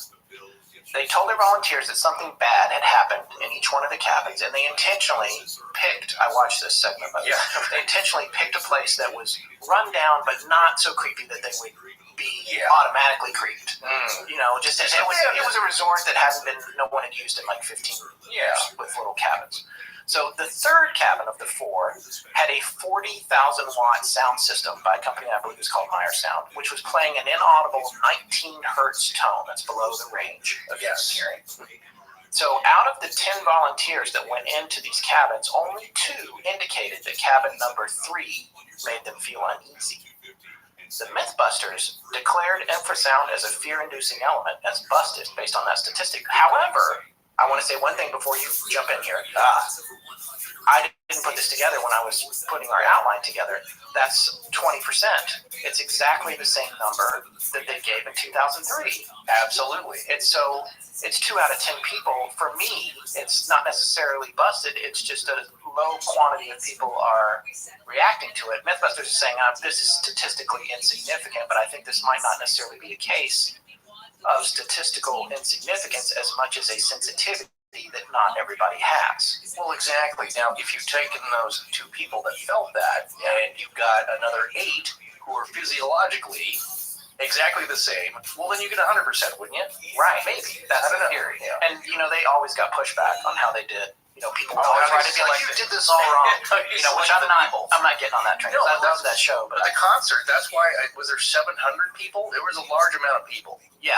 And again, scientifically, yes, you want the greatest number of samplings from your control group there to test on. And so when you get something, though, that's about the same, 20%. 750 people. Okay. So I went back and looked. Yeah, okay, so going back to Dyatlov, because that was abject sheer terror enough that you made experienced hikers and outdoors people run half naked out into the snow where they knew that would kill them. That alone would kill them, that exposure. That's not what killed them. My point is, they all experienced that high level of sheer terror. I see what you're saying. This is a really good point. This is a good follow-up. Well, that was my original point with the whole thing. Is that what a revelation? Well, that's very interesting. You didn't hear that the first time we No. I guess maybe I did, but we've got 2 experiments here by 2 different parties showing that only 20% of people can even perceive it. Yeah. Then there's no way that 100% of the Dyatlov kids would have reacted to infrasound. You could say, out of 1,000 people and 20% of those, if you take now a larger number of people, the 20%, and they all happen to go on the same hiking trip, then they're going to have that same experience or feel the same effects. My point is, that is way, way, way too high for natural infrasound. Infrasound goes on all over the world. I read a story, years ago about a university team experimenting with very low frequency sound. And this totally might be false. You maybe not even find this on the internet anywhere, even as a joke. But I read this article that the university team had basically constructed something that was like a giant referee whistle, had taken a wind machine, blown air through it, so you get this very low frequency sound, and the effect was everybody around it immediately fell over and started vomiting. Totally incapacitating. Yeah. Now, I believe that effect, that's possible. I believe that something that big and low and loud could have that effect on a great number of people around. Yeah. That's There not were what's definitely dudes in my high school that had car stereos that. Oh yeah. Little No, notches. people would do. Yeah, when people they do that at concerts, like Bounce the quarter on the roof. yeah, you can see it vibrate. People want to sit on the speakers at a concert. Some people do. Yeah. Not everybody finds that enjoyable, but there's other guy that wants the thump in his chest. So That's crazy. it's crazy, but again, it doesn't affect everybody. So the point is that just the odds. Cogs here to figure out the math on this. Yeah. But the fact that all these people at the Outlaw who all were prone to this, all went on the same camping trip just by accident, and all had a very extremely high level of sheer terror and panic at the very same time, experienced that. I would just guess that that's not possible. So if you talk to Keel, in Keel's situation, it's like being at the Four Corners, like I'm in Arizona, I'm in Arizona. You're jumping back and forth. It's very delineated. Then that tells me that it's more, I guess, mechanical in a way, or there's something creating this. It's not a natural Zono, freak out. It's not an exact beam that's happening naturally. So that's just my assessment of what John Keel was experiencing. That just very narrow, directed sensation. Just out of curiosity, is there a scottphilbert.com website lurking out there somewhere on the interwebs? Yeah, actually, I did register that domain name, but I never had the time to learn how to develop it the way I wanted. Yeah, me too. Look, I've got a couple of domain names, and now they're just sitting there for years as one of millions of site under construction pages. Well, obviously, we're not the only ones to have a placeholder parked on the internet for years with no hope of ever becoming anything. But now there's a solution. And that solution is Squarespace. Squarespace is the all-in-one solution for starting from nothing to having a beautiful website that works for you the moment you publish. With Squarespace, you can register a domain name and extension, choose from hundreds of designer templates to create your own look, pick the functions you want your site to have, and then you're ready to showcase your work, promote your business, and sell your products, or just have fun with your own online presence. You don't have to read a bunch of books or take expensive courses to become a webmaster, because not only do they make creating a website as easy and quick as possible, Squarespace is there for you 24/7 with their award-winning customer support. Whether it's e-commerce functionality with analytics and built-in search engine optimization, or you just want something that looks cool for your blog, Squarespace is the answer. And now you can check out everything Squarespace has to offer with a free trial just by going to squarespace.com. And when you're ready to launch, use the offer code LEGENDS to save 10%. Squarespace, make it beautiful. Hi, I'm Adam, and you're listening to Astonishing Legends with Scott Philbrook and Forrest Burgess. Now, back to the show. Well, here's the other thing about the Mythbusters episode. At the top of the episode, when they were setting things up, Jamie was testing things out, and he was sitting in that cabin, the third cabin, which he knew, of course, was playing the 19 hertz tone. When they first turned it on, it was rattling the windows and everything. So they had to do all this kind of mixing and adjusting to make it completely inaudible. Yeah. So that things weren't rattling, whether you could hear or not. And they did that. And then Jamie was sitting in the chair in there before they were going to do the experiment, and he said, he didn't have a feeling of fear, but he definitely had a feeling of anxiety. It feels like I have butterflies in my stomach, or I'm really tired, but I've had too much coffee. It's sort of anxiety producing. I don't know about fear, but it's unnerving. So I guess he's one of the 2 out of 10. I thought when he said that, and of course that's why the editors put it in there, makes the show more interesting. You think everybody's going to hear it. But he acknowledged that, even though they busted that myth. Yeah. So anyway, I just thought that was interesting. Well, no, it's again, but not to the extreme level where he's like, I can get out of here. Yeah. Goes to Mr. Chicken, nods, he does a crazy scream and runs out of there. What have you taken the parameters of this test and cranked them up to the unhealthy levels, like I said about the referee's whistle? What if you took a 100,000 watt sound system and played a 5 hertz tone? Now, I'm totally talking. When does it start affecting? Yeah, when do you start bleeding from your eyes and ears and every other orifice? I'd heard that elephants can hear or sense down to 5 hertz tone, and that's how they communicate. They can rumble so low, and they feel vibrations in the ground. It's part of their communication system. So we're not that size, though. They can handle it. Right. We cannot. So what I'm wondering is that, what if you just crank these things up? What if you can get the feeling up to those kinds of levels where you feel like you have to run out of there for your life? All right, just a quick aside here. I have always been a huge fan of Mythbusters. My son loves it. We have so much fun watching it together, even in reruns now. In fact, I think I was pretty much giddy when Carrie Byron started tweeting at us about the Shadow People episode. Right, sent her a bunch of t-shirts. Also, I did want to mention something else. I actually went to Comic-Con in 2015 with my wife. Yeah, Oh, that's right. I picked you up. Yes, she did. My wife was a voice on a Hulu series called The Awesomes that Seth Meyers produced and created. And so we went down there because she was on a panel. When we were there, I had tried really bad to see Adam Savage.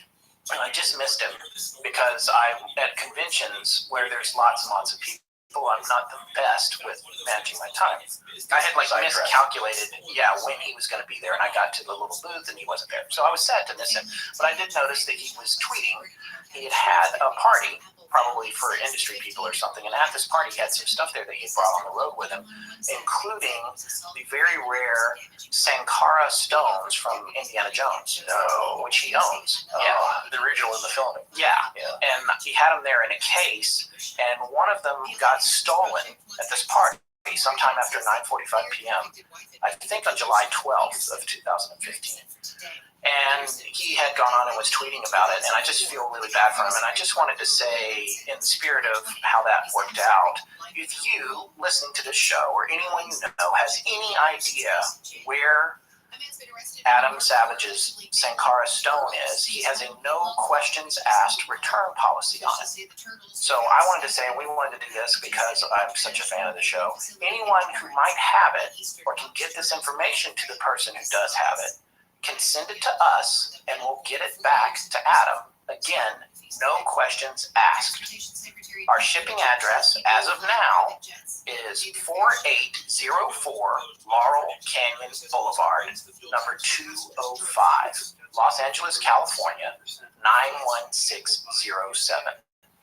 If you're listening to this show more than a year after it was released, please check our contact details at our website to confirm our most current shipping address. Well, I got one thing to add here. May the dastardly nerd who took it feel the wrath of Kalima. Nice. Okay. I grabbed Thor's hammer. I just out-nerded you right there. No, thank you, but no, I would also probably check eBay. We should put it to the art to see if they can find it. Well, it's hard to sell a stolen item like that. Yeah, even to fake it, it's probably sitting in his little figurine collection, or I doubt it's like sitting on the cubicle wall of his graphic design shop. Yeah.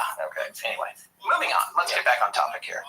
Good luck with that, Adam. Hope you find it. I was tweeting with him a few days ago. He did confirm that he still doesn't have it back. All right, so now I want to talk a little bit about the things that happened to John Keel leading up to the collapse of the bridge. There were events that seemed to belie some sort of omniscient presence that knew every choice that he was going to make before he made it. And this is the part of the book that really, really blew my mind. Sometimes it seemed like whatever was messing with him had an ability to see the future, and it knew everything about him, even things that he didn't know about himself. A lot of this did make it into the movie in a fascinating way. But firstly, I want to take a look at another sighting that demonstrates how this kind of stuff was happening to him. NICAP, the National Investigations Committee on Aerial Phenomena, calls 1967 the mother of all sighting waves. We actually have a link to NICAP sightings from 1967. It's the full report. It is astronomical how many UFOs were popping up, not just in Point Pleasant, all over the United States and all over the world in 1967 specifically. In this story, which was from Keel's book, in January of 1967, a man named Tad Jones was driving down Route 64 in Dunbar, West Virginia. Now, Dunbar is about 49 miles southeast of Point Pleasant. And Route 64 was brand new at the time. In fact, it had just been completed. They were probably still painting the stripes on it. And Tad came upon a huge vehicle blocking the road.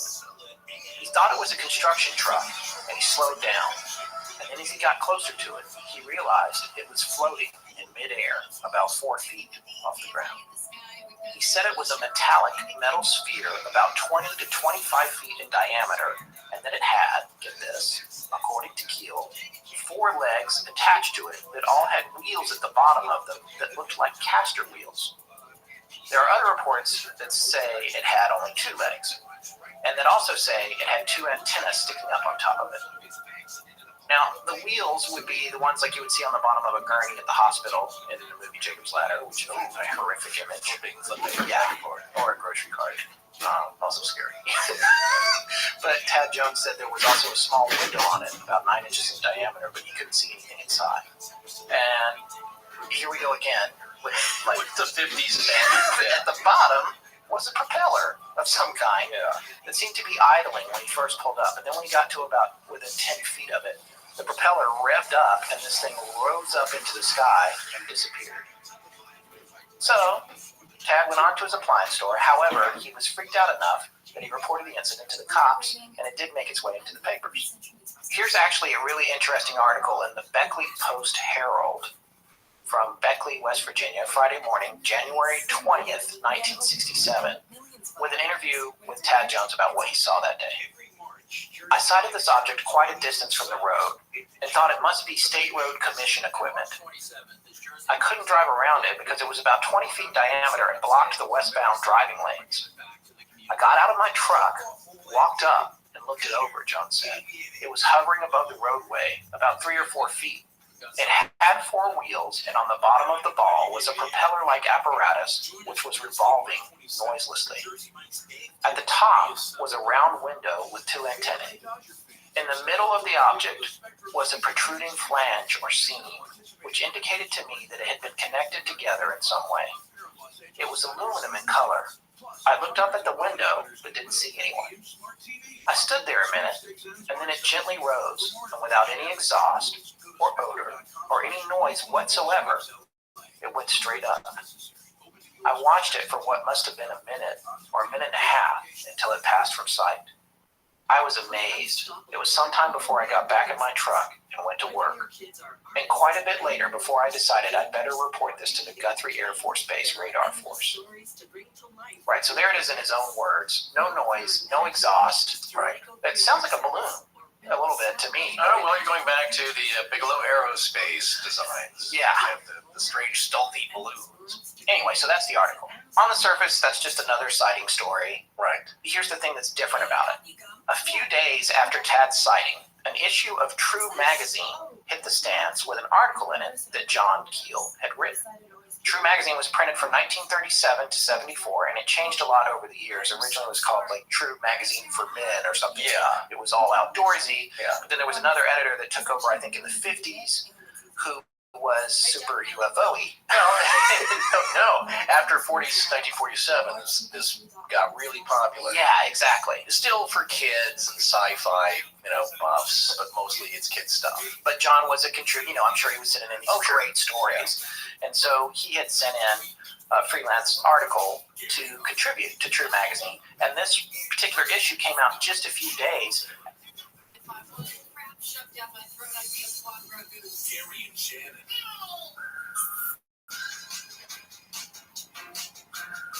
It never gets old seeing people in the new shared workspace down the hall on Zoom calls talking about a Q3 rollout, and in the speakers overhead, it's like 369, data sheet's fine, and it's blasting because we've got this new boss, mentioned it before, who thinks we should have our stations piped in, and I love it. It's a great idea. Real 92.3 is one of our stations. It seems to get the early morning slot. It does. It rotates. And it's just right when the meeting starts. It's very funny. Okay, a lot going on. I did something I haven't done in probably 45 years. I got shampoo in my eye this morning, and I almost called out. Like, I was afraid to drive to work. My eye hurt so bad. What a toddler move to get shampoo in your eye. Am I going to have to get you no tears? Can you tell which one? Just by looking at me. Point to which one you think it is.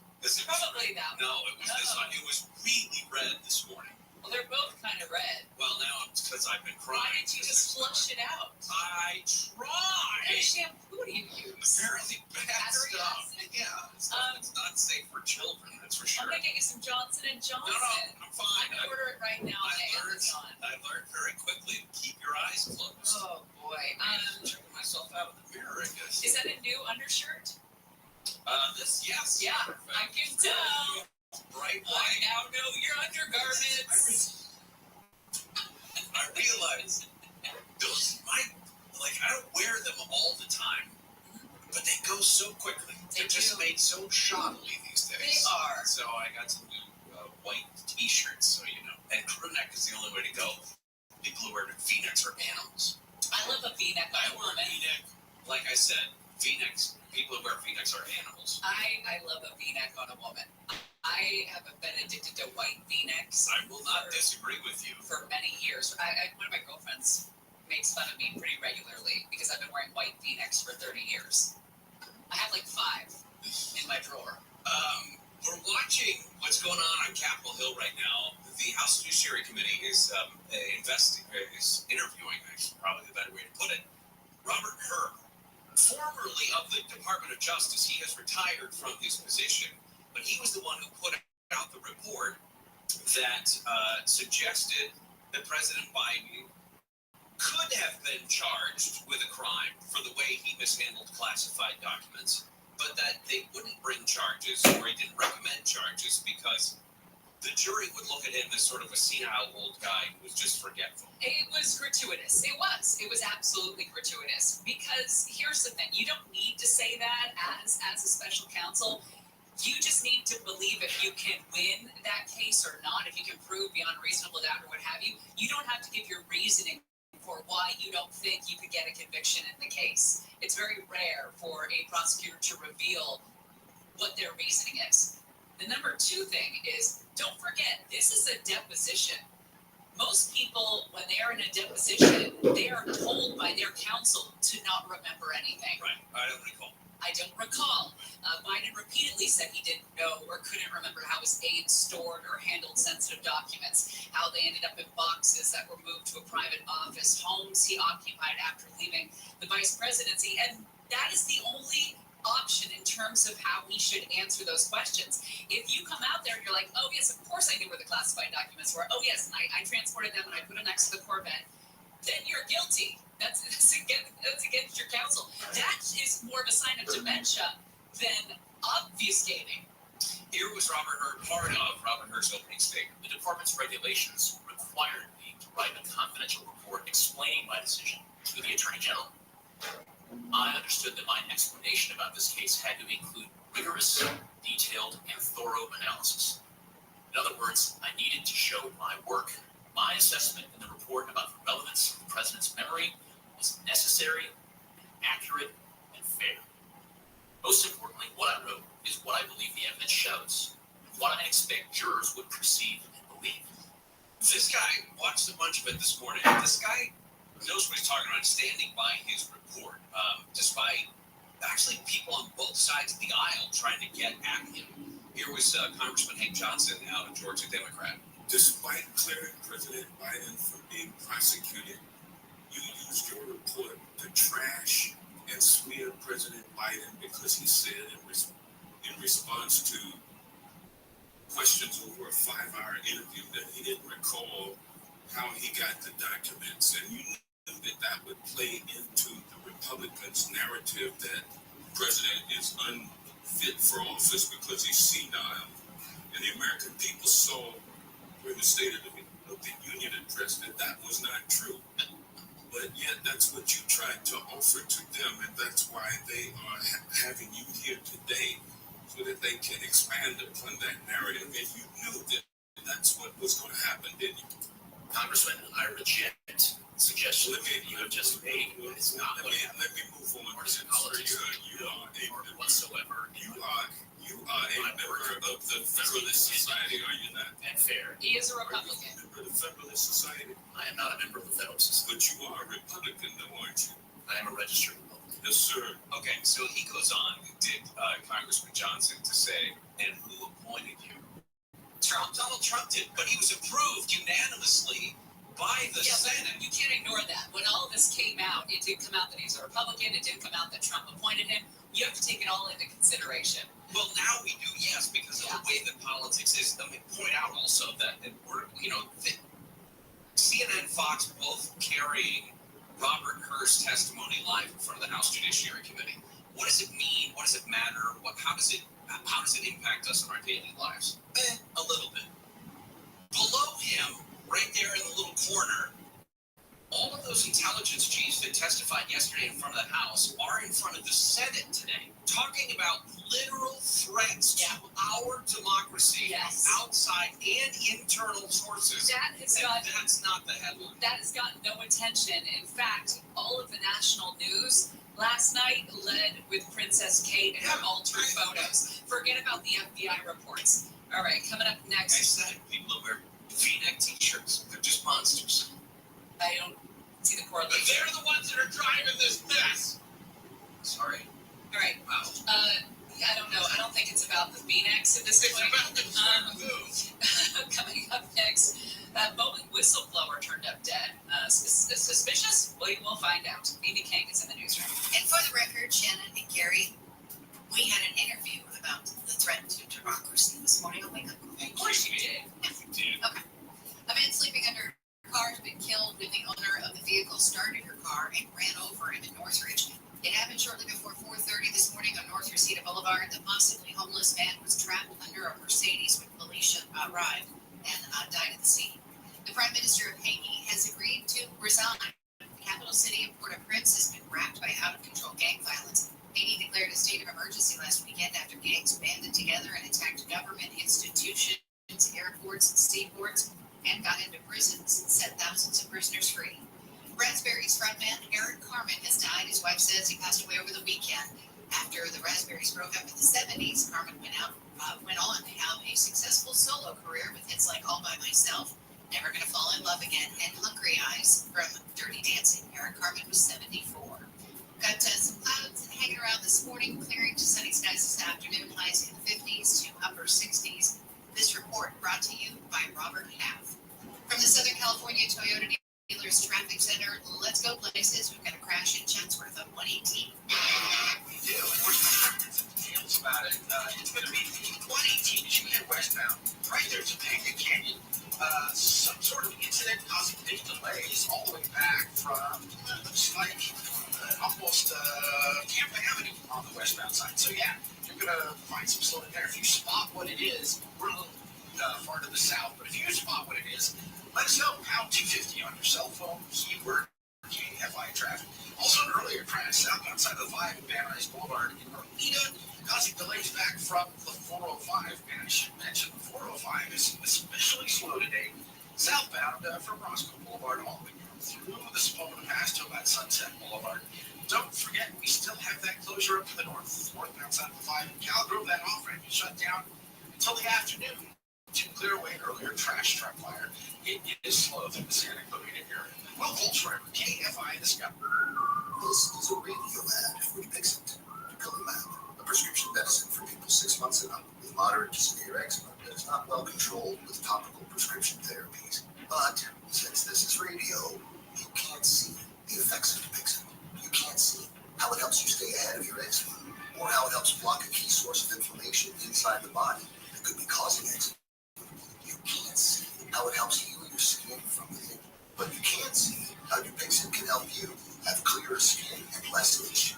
Individual results may vary. Serious allergic reactions can occur that can be severe. Get help right away if you have wheezing, trouble breathing, or swelling of your face, lips, mouth, tongue, and throat. Tell your doctor about new or worsening eye problems such as eye pain, vision changes, or blurred vision, joint aches and pain, or a parasitic infection. Don't change or stop asthma medicines without talking to your doctor.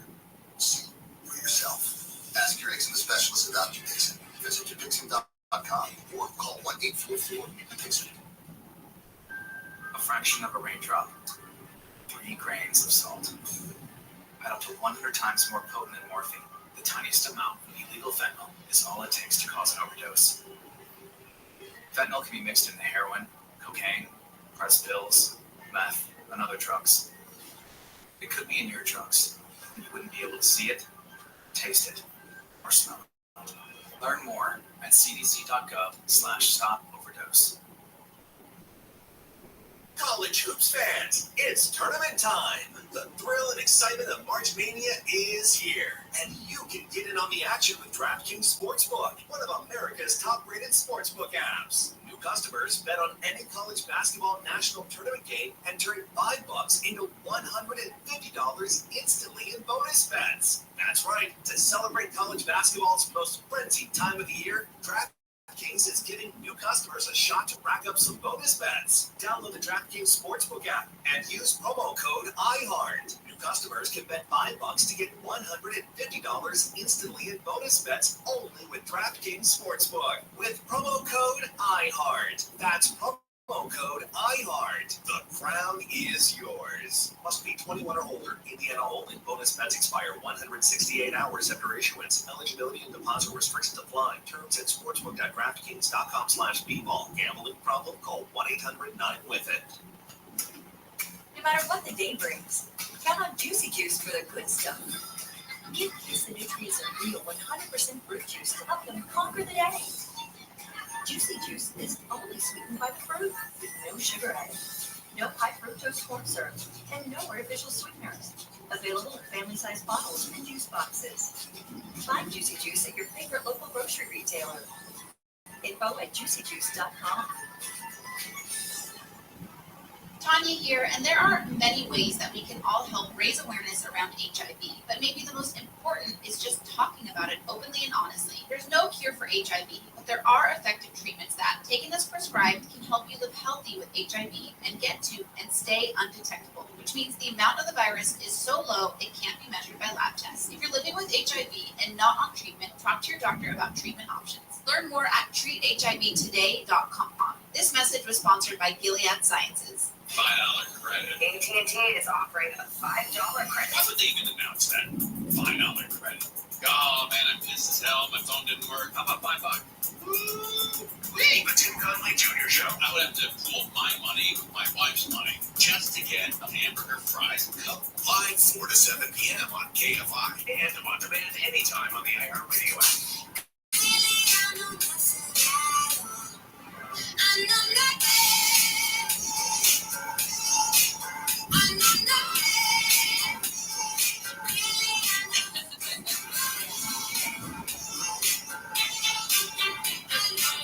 Jerry and Shannon, KFI AM 640 live everywhere on the iHeartRadio app. We will continue to monitor what's going on Capitol Hill. The full transcript of the special counsel deposition with President Biden over classified documents has been provided to Congress. One of my favorite points in the transcript from what I've read is when he talks about his visit to Mongolia. Oh, he describes in vivid detail because his allies think giving people the full transcript will shed light on the fact that he is not a doddering old fool. He was just trying to obfuscate when it came to the classified documents, and he does in fact have strong memories. And one of the strong memories he had was from 2011 when he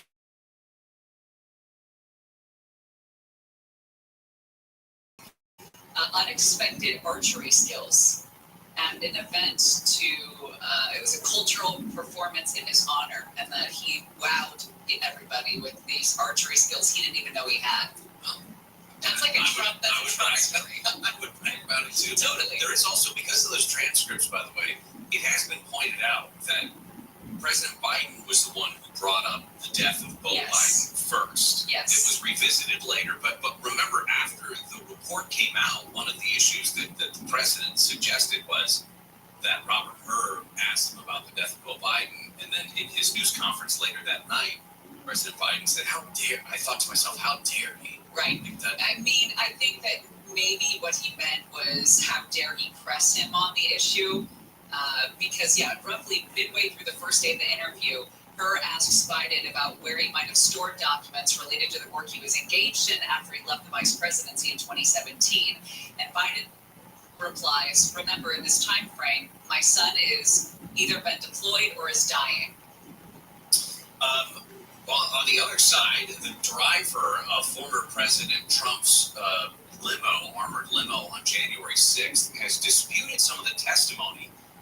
If you remember Cassidy Hutchinson, when she testified before Congress, she said that she heard that former President Trump tried to take control of the car. Remember, he supposedly leaped forward from the backseat to try to grab the steering wheel because he wanted to go to the Capitol. Witnesses have affirmed that he did insist on going to the Capitol, but this detail, released as part of a bigger report from House Republicans, takes aim at Cassidy Hutchinson's testimony. Bobby Engel, I think, was the Secret Service driver's name. And he said, yeah, the president did want to go to the Capitol, but we told him there's no plan for that. You don't just come up with a plan for that on the fly. Cassidy Hutchinson, to me, it's not necessarily there were problems with her testimony in the first place because most of it was hearsay. So granted, it's not a criminal trial, so she can say whatever she wants basically in front of Congress. If no one's going to challenge her, she's relating stories that were related to her. In that vein, he took to Truth Social, Trump did, and said one of his first acts as president will be to free those who he called the January 6th hostages being wrongfully imprisoned. Of course, more than 1,300 people have been charged, 950 convicted. A reminder that the events in Haiti right now, there are still 50 Americans and Canadians trying to get out of Haiti. This bloody uprising that has shut down the airports. Author Mitch Albom is apparently one of the people in Haiti right now trying to get out. I don't know if he's there for a book, but later on this hour, we're going to be talking with a correspondent for the Miami Herald, Jacqueline Charles, who's been covering Haiti exclusively and extensively over the last couple of weeks. Former Boeing employee who spoke out about safety concerns with the company has been found dead in his car. Happened over the weekend in Charleston, South Carolina. His name was John Barnett, 62, worked as a quality manager for Boeing for more than 30 years before he retired in 2017. They said it appeared to be a self-inflicted gunshot wound. Of course it did. He had been in Charleston for interviews based on that case. Gave that formal deposition last week, was being questioned by Boeing's lawyers, then cross-examined by his own lawyer, but when he didn't show up for questioning on Saturday, they looked for him at his hotel, and that's when they found his truck in the hotel parking lot. He was inside. He's one of the whistleblowers who talked about the concerns of quality control and safety at that production plant in South Carolina. Specifically, that's where the 787 Dreamliner gets built. And that 787 is the one that was in the news just the other day for having dropped out of the sky. Not out of the sky, but had dropped 500 feet. That's the one where the instrument panels went dark. We talked with Alex Stone about it yesterday afternoon. Not that this guy would have had anything to do, because his death apparently came before the 787 issue, but it was just an idea that Boeing has what appears to be an endemic problem with this quality control, and they're going to have a rough go of it the next couple of weeks once the FAA starts getting even more involved in these investigations. Coming up next, a survey that should change the way we live life. Majority of teens feel happy and peaceful without smartphones. It's from the Water is Wet file. We know this. We've talked about how happy and peaceful we feel. Will it result in any sort of change? It's hard for us to fight against our lizard brains. When something starts tickling our lizard brain, we have a hard time turning away from it. Yeah, and our brains are shrinking. Big dumb V-neck wearing animal. I hear it. Yes, I wear a V-neck. No. And yes, I have it. See, I proved my point. Shannon, I love white V-neck too. What brand do you use? I was in a point of Marshalls getting a men's white, small size, white V-neck shirt. Just curious. I love me a soft white V-neck. Target, $9.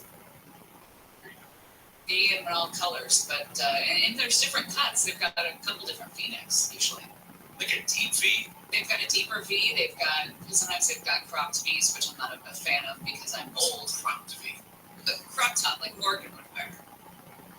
Crop top and a V-neck. Yeah. Sorry, I just was channeling my father. Yeah. I was just thinking to myself, you're going to pay full price for less material? Oh boy, that's really next level. Gary and Shannon will continue. Amy King is in the newsroom.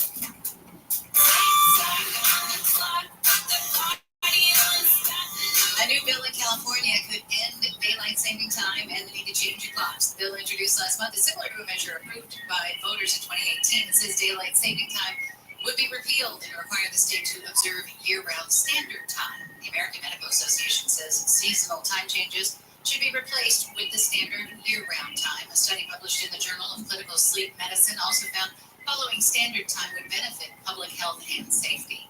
News brought to you by Cunning Dental. A horse named Nala, who fell into a ditch, has been rescued by firefighters in Guinness. Nala lost her footing yesterday while walking across a bridge, fell into a 4-foot deep ditch. Dosey Fire Authority says a vet sedated the horse so firefighters could hoist her up from the hole. The authority says there were loud cheers for Nala when she finally stood up again. The 4 parks with the worst air quality in the U.S., all in California. The National Parks Conservation Association says nearly 97% of national parks across the country have significant or unsatisfactory levels of human-caused pollution. The 2024 report found Joshua Tree, Sequoia, and Kings Canyon National Parks and the Mojave National Preserve are the most dangerous for visitors because of air pollution. The report says in total, 96% of parks have ozone pollution that negatively affects human health. The IDF has confirmed a soldier who was earlier believed to be held hostage by Hamas was actually killed in the October 7th terror attacks in Israel. President Biden says he's devastated to learn the dual U.S.-Israeli citizen Itai Chen was killed in October. The president met with his father and brother at the White House in December, and he said, quote, "No one should have to endure what their family went through." The president adding, quote, "I reaffirm my pledge to all the families of those still held hostage." ABC's Karen Travers says there are still 5 Americans being held captive by Hamas. She says 3 others are confirmed dead. Their bodies are still with the terror group. The FAA's 6-week audit of Boeing's 737 MAX jet production has found dozens of problems in the manufacturing process. The New York Times reports the company has failed 33 of the 89 audits the FAA conducted after a door panel blew off in mid-flight. Investigators later found 4 bolts were missing. ABC's Lionel Moisey says the FAA also did 13 audits of Boeing supplier Spirit Aerosystems. He says 7 of those reportedly resulted in a failing grade.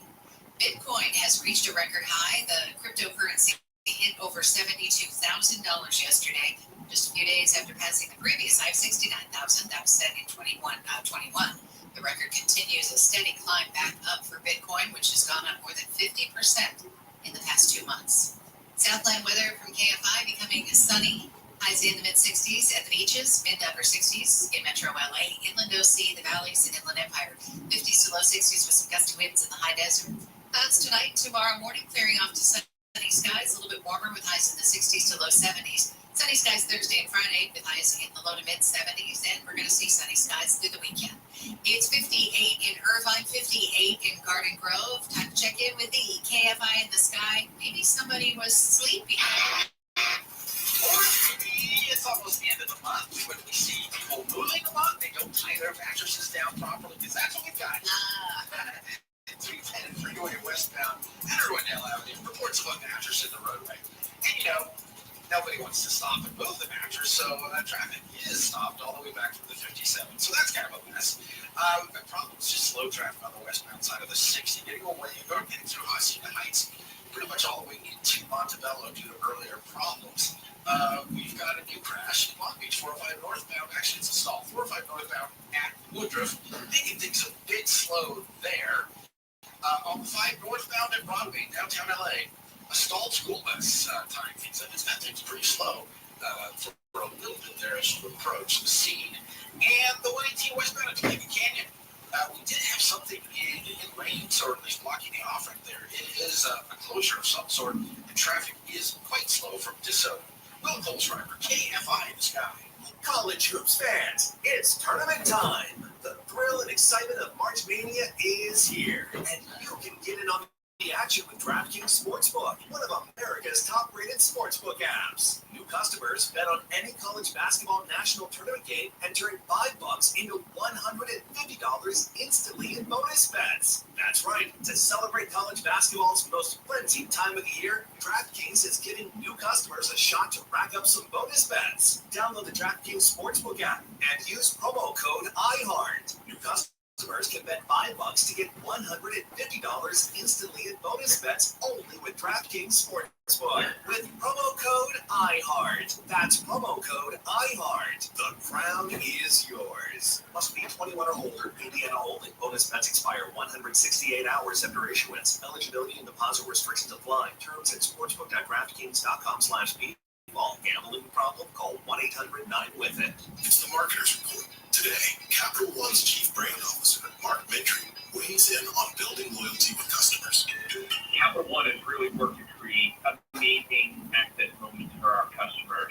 We will do sound check parties that only Capital One cardholders can get access to, and we can't pull that off without iHeart. As the #1 audio company, iHeartMedia gives marketers access to the audiences, insights, and data you need to grow. If you're a marketer, go to iHeartResults.com. At the Croc Center, Diego attends music lessons to practice his favorite instruments. Afterward, he always saves energy for a swim. That's why he's known as the community's first swimming musician. The Croc is more than a fitness center, so click on the link. Get into All the good stuff, yeah. Camps keeps you on top of pop culture.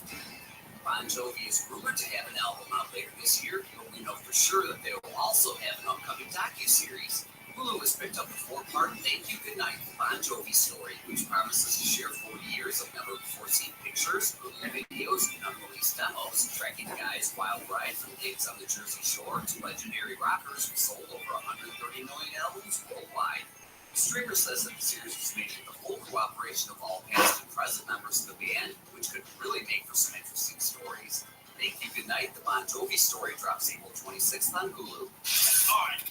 And that's what's poppin' on Camps on iHeartRadio. The free iHeartRadio app is #1 for music, radio, and podcasts, all in one. Discover a new podcast from our library of over 350,000 titles. Here's an iHeartRadio podcast preview. Lisa, Sky, and Amy love working with people. I want to do something that really lights me up. I love creating community, connecting people. She was excited about her new job. Day one, literally 8 a.m., I have an email that says, "Good morning. Let's create the largest networking community on the planet." Lisa's new boss was a 6'5" entrepreneur from Israel named Adam Newman, and he had a brand new startup called WeWork. I remember thinking, all right, I'm about to be on a ride. Why is this a better idea for millennials than working out for millennials? We like to say this is for new generations, not limited by age or gender. He said that they were elevating the consciousness of people on the planet. It was $1 billion idea. The words giant WeWork is amongst the most valuable startups in the world. Downtown Vancouver. WeWork here in Shenzhen. From Wondering, the makers of Dr. Death and Business Wars, comes a new series, We Crashed. About a $47 billion startup. There's a lot of talk about movement, culture, spiritual awakening, empowerment. And quite frankly, it just all sounded, just to say no. That was just too good to be true. One of my colleagues turned to me and said, "Oh, my this is a cult." I'm David Brown, the host of Business Wars. We Crashed, wherever you're listening right now. Listen and follow this podcast for free on the iHeartRadio app. #1 for music, radio, and podcasts, all in one. AFI, AM 640, the news, what it means, why it matters.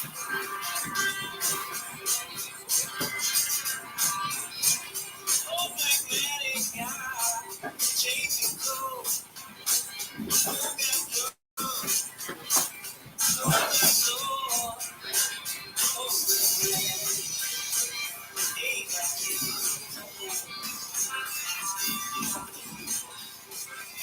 Gary and Shannon, KMI AM 640, live everywhere on the iHeartRadio app. A couple things to remember: you can always listen to past shows, past segments.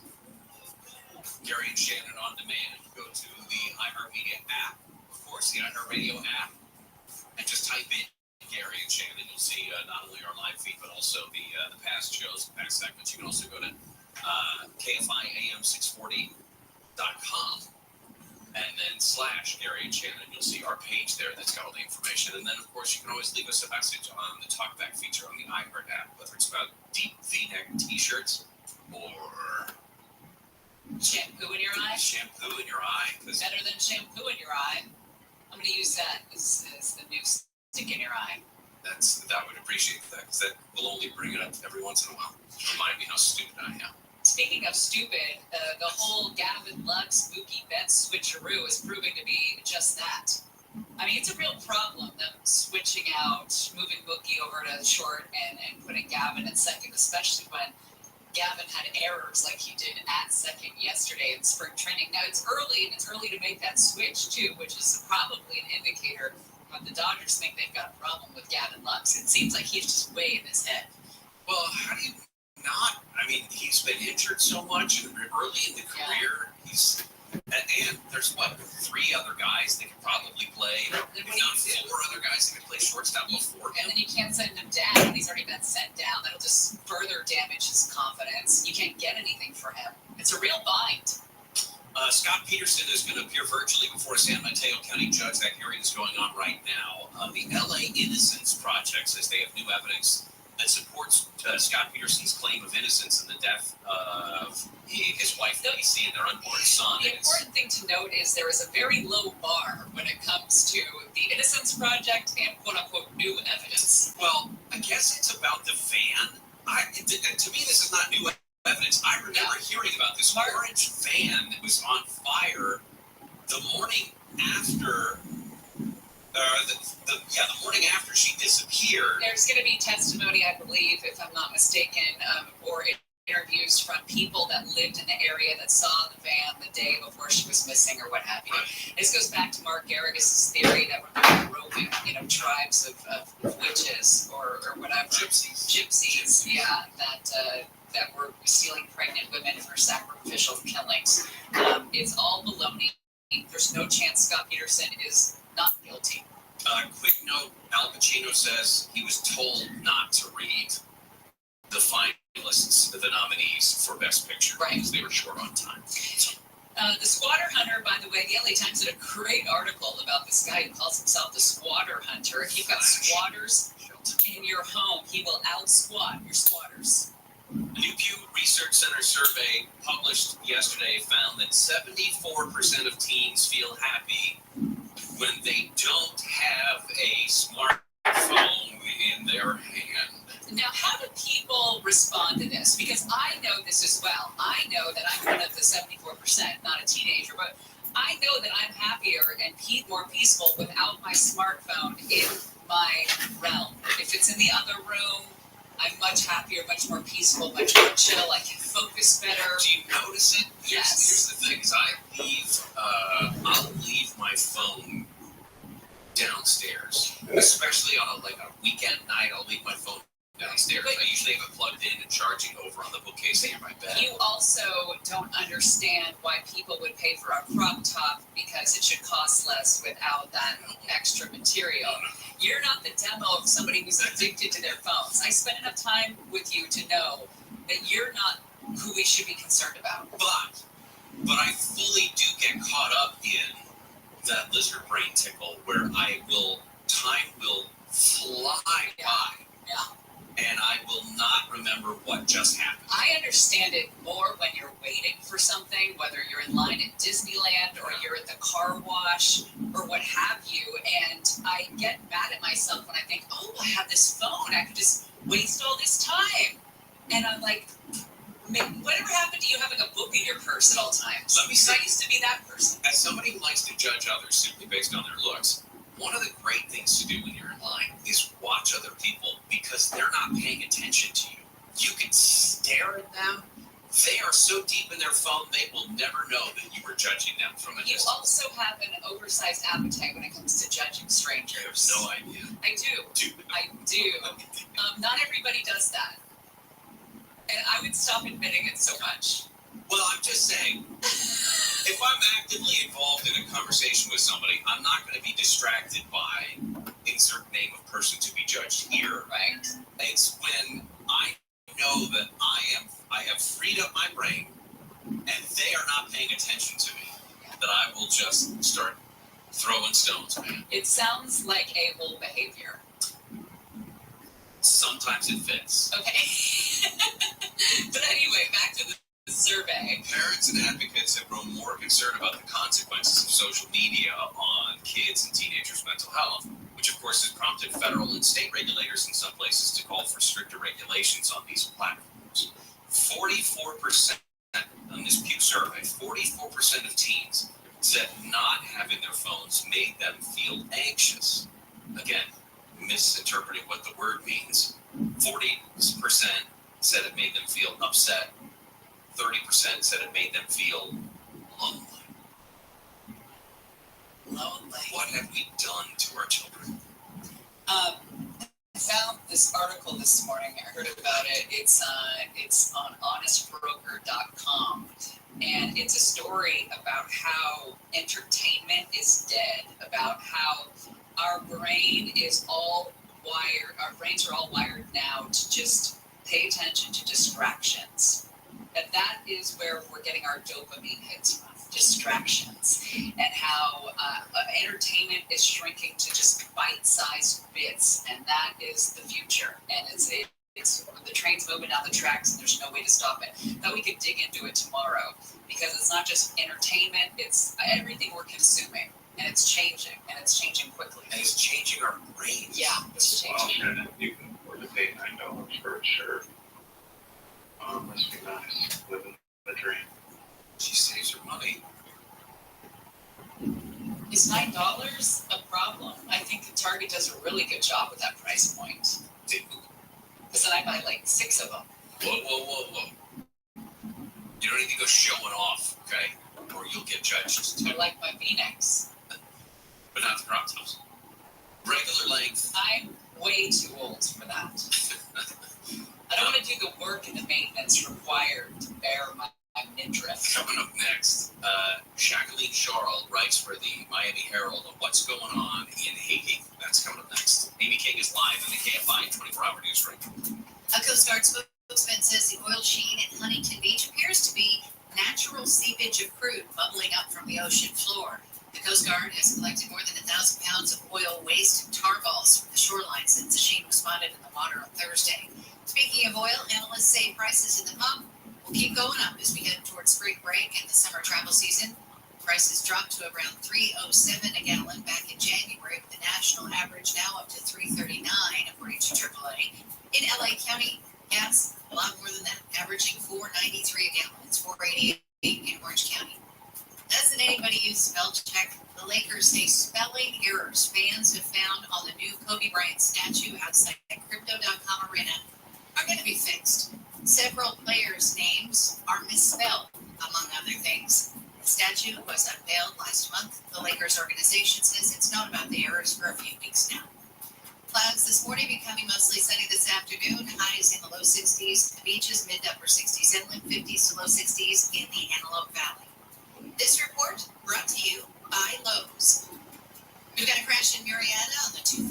Hey, rough go for you trying to speed way southbound right now. Turtles almost road, a couple lanes. It's going to be a slow going directly from Portland. Keep heading southbound on 215. Checking your driver on the westbound side of the 91 Riverside through Corona. Slow going right now. We're all before Magnolia opposite far by this La Sierra.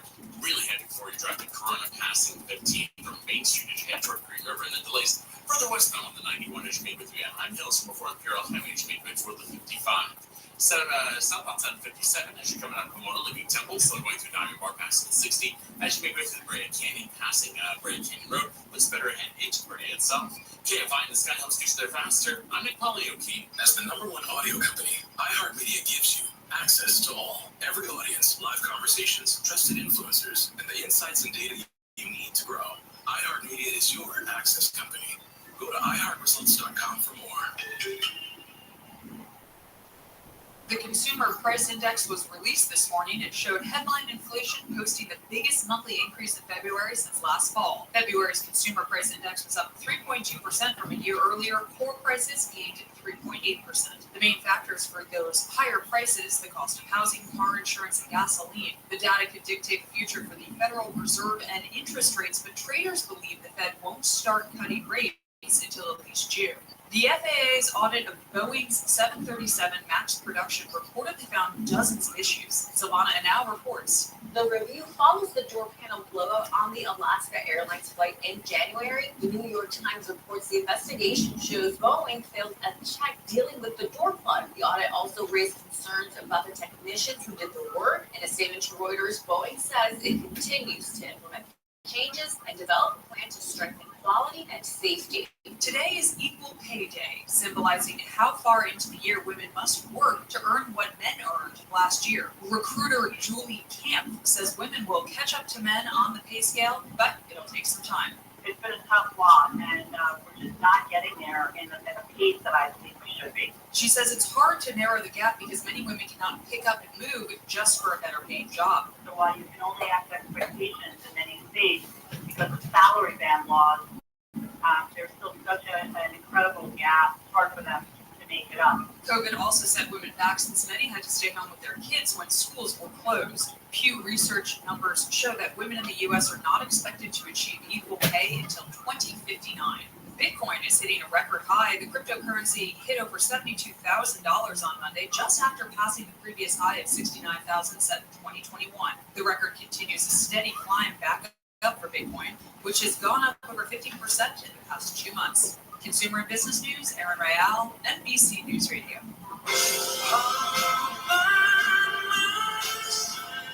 Singer-songwriter and guitarist Eric Carmen has died at the age of 74. His wife Amy breaking the news on the singer's website, saying he passed away in his sleep over the weekend. Carmen rose to fame with the Raspberries following their hit Go All the Way, and had a successful solo career, including the singles All By Myself, Hungry Eyes, and Make Me Lose Control.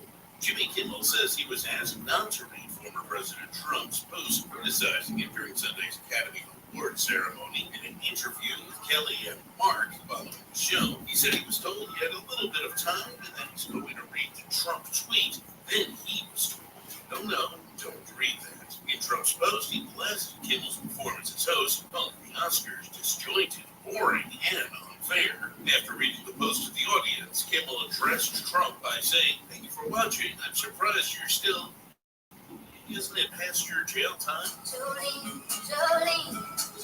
Dolly Parton thinks a cover of one of her most famous songs could be on Beyonce's country album, telling Knox News she believes that Beyonce has already recorded a version of Jolene for Act 2. Parton's very excited about it, says she loves Beyonce, and that she's always been touched. Beyonce and her mother are fans of hers. Beyonce has not yet revealed the track list for her album, which is set to drop March 29th. That's entertainment. Steve Green from NBC News Radio. All the good stuff, yeah. Gibbs keeps you on top of pop culture. Kaylee Cuoco's Big Bang Theory follow-up, The Flight Attendant, has been canceled by Max after 2 seasons. Originally based on the 2018 book of the same name, the show made a splashy debut in 2020, racking up the 10 best premiere audience for the streamer up until that point. Season 2 dropped in 2022. The acting of The Flight Attendant is part of a string of recent cancellations of second season shows by Max, which includes the Julia Child comic drama Julia, the pirate action comedy Our Flag Means Death, and the comedy rap Stuff, all of which were cut loose in January. So far, the now-ended Looney Tunes cartoons and the animated Close Enough are among the few Max original scripted shows to last more than 2 seasons, though 3rd seasons of The Sex Lives of College Girls, Sex and the City sequel, and Just Like That, and the Emmy and Golden Globe winning Hacks are set to drop later this year. Alright, and that's what's poppin' on Camps on iHeartRadio.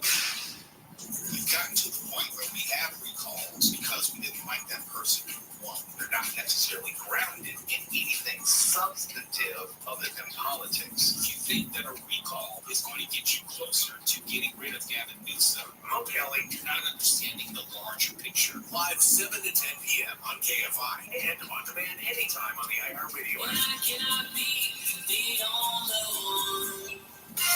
Jerry and Shannon, KFI AM 640, live everywhere on the iHeartRadio app. Gloria Allred going back to the Roman Polanski well. She's got a press conference today about a Jane Doe that was apparently a victim of Roman Polanski.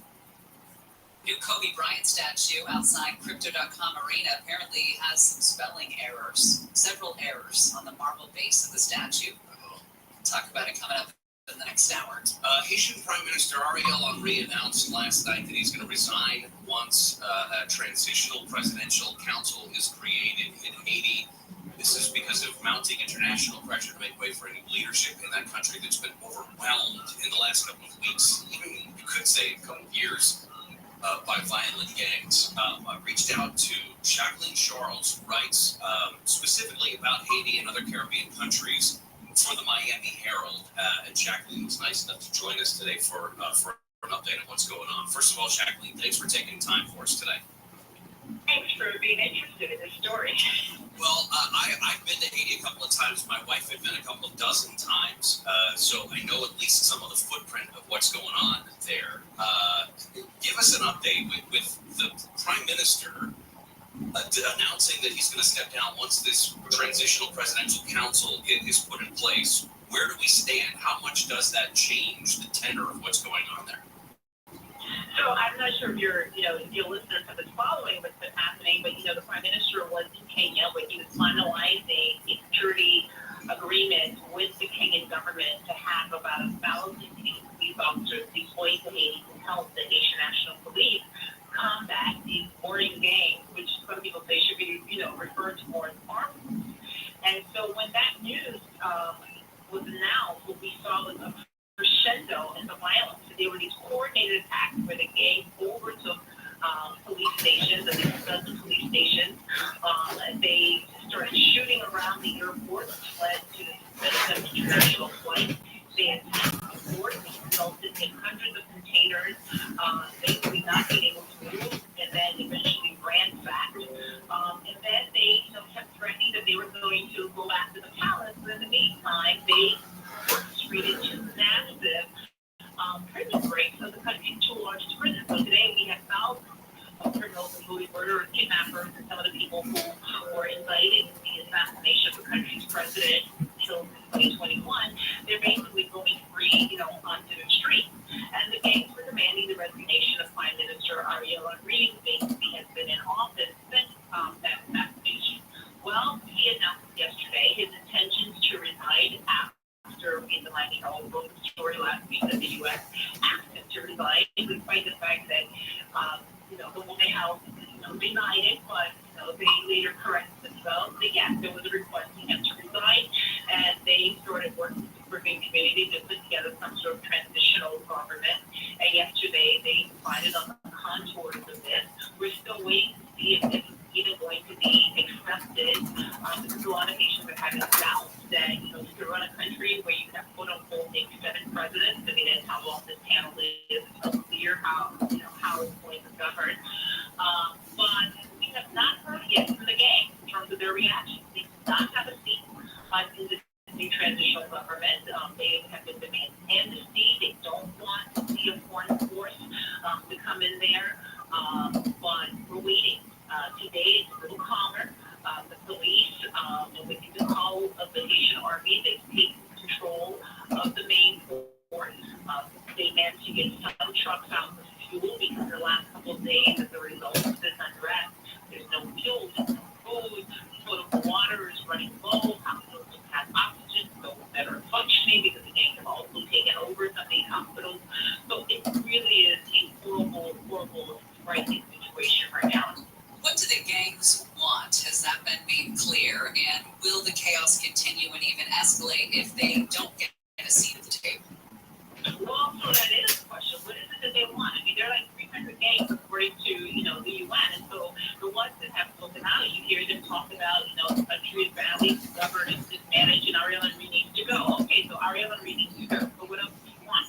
Well, we've heard them say that they are opposed to an intervention. Well, one of the criteria for sitting on a presidential panel in the meeting yesterday with Secretary of State Blinken, Prime Minister Trudeau of Canada, and other top high-level officials, including 7 Caribbean prime ministers, was like, you have to be in favor of a force because the security issue is just as acute, if not more acute, than the political crisis that's been plaguing the country.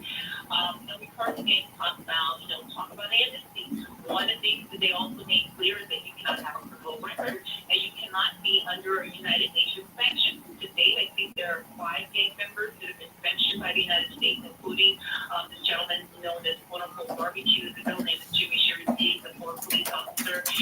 He's basically been a very well-spoken leader, with a beret, a machine gun. But basically, when you hear him speak, he sounds like a statement. He talks about the problems of the country and how the population is suffering. Yesterday, he threatened that he was going to lead an attack of the hotels that are in some of the more well-to-do areas of the capital. So we can tell that, and we hoping that we don't see that. But we're still waiting to see what kind of reaction. Haiti is so volatile. You know, you've been there, so you know. You know, one minute it's calm, and the next minute it flares up. And so I think that people right now are still sort of trying to figure out what happened in Jamaica and what it means. Well, your writing has been pretty immaculate in terms of covering this over the last couple of weeks and months. So we appreciate your time. We know you're busy.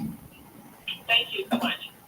Jacqueline Charles with the Miami Herald, the Caribbean correspondent. You can follow her on Twitter, X, at Jackie Charles, which is JACQUUIE,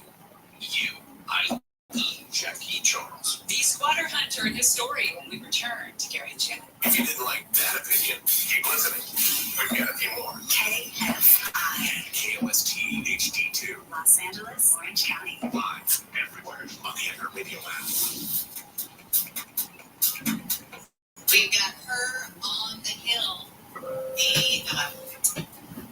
the lead investigator investigating President Biden and his handling of classified documents, is testifying on Capitol Hill over how he handled the documents. Politics played no Committee this morning that his investigation did find evidence of willful retention and disclosure, but he didn't believe it was enough to get a conviction. Georgia Democratic Congressman Johnson accused her of disparaging Biden's mental ability to help Republicans. Congressman, I already checked. The suggestion that you have just made is not what happened. Let me move on. Partisan politics, you don't ignorant whatsoever. You are. California Democratic Congressman Adam Schiff also chastised her for writing in his report that Biden would likely present himself to a jury as a sympathetic, well-meaning elderly man with a poor memory. A man has been found guilty of killing his mother and stepfather with a baseball bat at their home in Hacienda Heights. The parents were attacked in 2021. The jury yesterday also found true the special circumstance allegations of multiple murders, along with an attempted murder charge involving Nelson Garabay's brother. The Saturday phase of the trial starts Friday. A new report by the LAPD suggests less lethal foam projectiles that put officers in dangerous positions. The report shows the foam launchers worked in just over a third of situations where less lethal rounds were used. In 8 of 133 cases, the rounds failed to stop their target, and police ended up using guns on the people involved. The report also shows beanbags were not as effective because they caused injuries and sometimes death. The report released last Thursday was requested by the City Police Commission after officers in February fatally shot a man who was holding a plastic fork. In LA, Chris Adler, KFI News. Huntington Beach says bring it in response to the threat of a lawsuit claiming minority voters are disenfranchised. You picked the wrong fight with the wrong city. Huntington Beach City Attorney Michael Gates says the city's current Latina mayor was voted in with at-large voting. We're not divided, harmed, and segregated into districts where we don't care about the entire city. Lawyer Kevin Tinkman says pointing to recently elected Latinos means nothing. Tito Ortiz, Gracie Vandermark, yes, they are Latino, but they have not been preferred candidates of Latino voters. He says district voting allows each community to choose a representative who puts their needs first. In Orange County, Corbin Person, KFI News. Education officials in Florida and civil rights attorneys have reached a settlement over what critics say the Don't Say Gay law is. The settlement clarifies that students and teachers will be able to speak about sexual orientation and gender identity in classrooms as long as it's not part of instruction. The law prohibiting education on those topics for early grades passed 2 years ago. Influencer and former kickboxer Andrew Tate has been arrested in Romania again on an arrest warrant issued by the UK. Tate's spokeswoman says Tate and his brother were detained for 24 hours yesterday on allegations of sexual aggression in the UK from 2012 to 15. Tate is charged with rape, human trafficking, and forming a criminal gang in a separate case in Romania. He was arrested in 2022 along with his brother and 2 Romanian women. They were formally indicted in June. An aid ship from Cyprus loaded with about 200 tons of food is headed for northern Gaza. The food was gathered by the charity World Food Kitchen.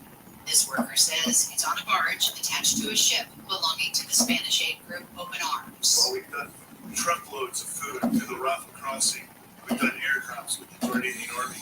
This is the next step into providing food aid in the Gaza. The ship's expected to arrive at an undisclosed location on the Gaza coastline in the next 2 to 3 days.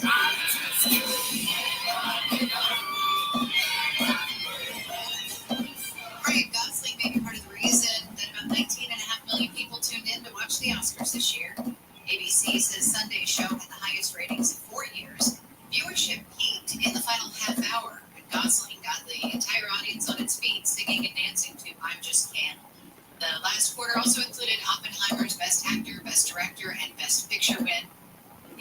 KFI experimented with the show this year with an earlier start time and also having 5 former Best Actor winners announcing the Big 4 acting categories. Southland weather from KFI, mostly sunny this afternoon after any lingering clouds clear out. Highs will be in the mid-60s at the beaches, upper 60s for Metro LA and Inland OC, mid-upper 60s in the valleys and Inland Empire, 50s to low 60s with gusty winds in the Antelope Valley. Morning clouds, afternoon sun tomorrow, warming up into the low 70s, and look for highs in the mid-70s with sunny skies by the weekend. It's 61 in Los Alamitos, 62 in Santa Clarita, 59 in Seal Beach, 58 in Gardena. The KFI Market Report brought to you by Revive Real Estate. The Dow is trading up 81 points, the NASDAQ up 133, and the S&P 500 is up 29. Revive Real Estate will buy your home, then renovate it, then sell it, and pay you again for the additional profit from the renovation. Go to KFIRevive.com to see if your home qualifies. Got a stall in Santa Fe Springs on the 605.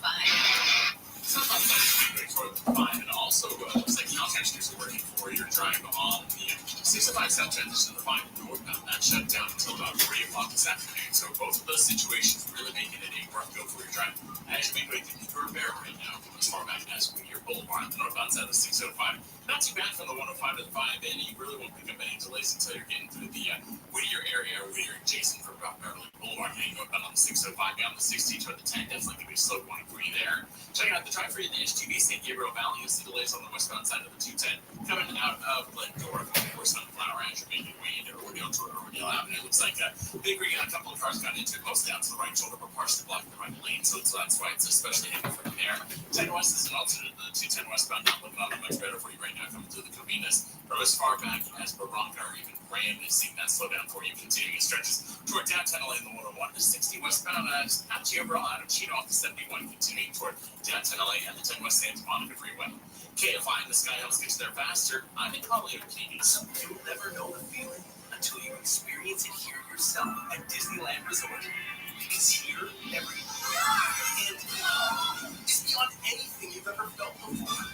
It's where it becomes on Star Wars: Rise of the Resistance. It's every amazing feeling ever, all at once. It's that feeling when you're at Disneyland Resort, and there's no better time than now.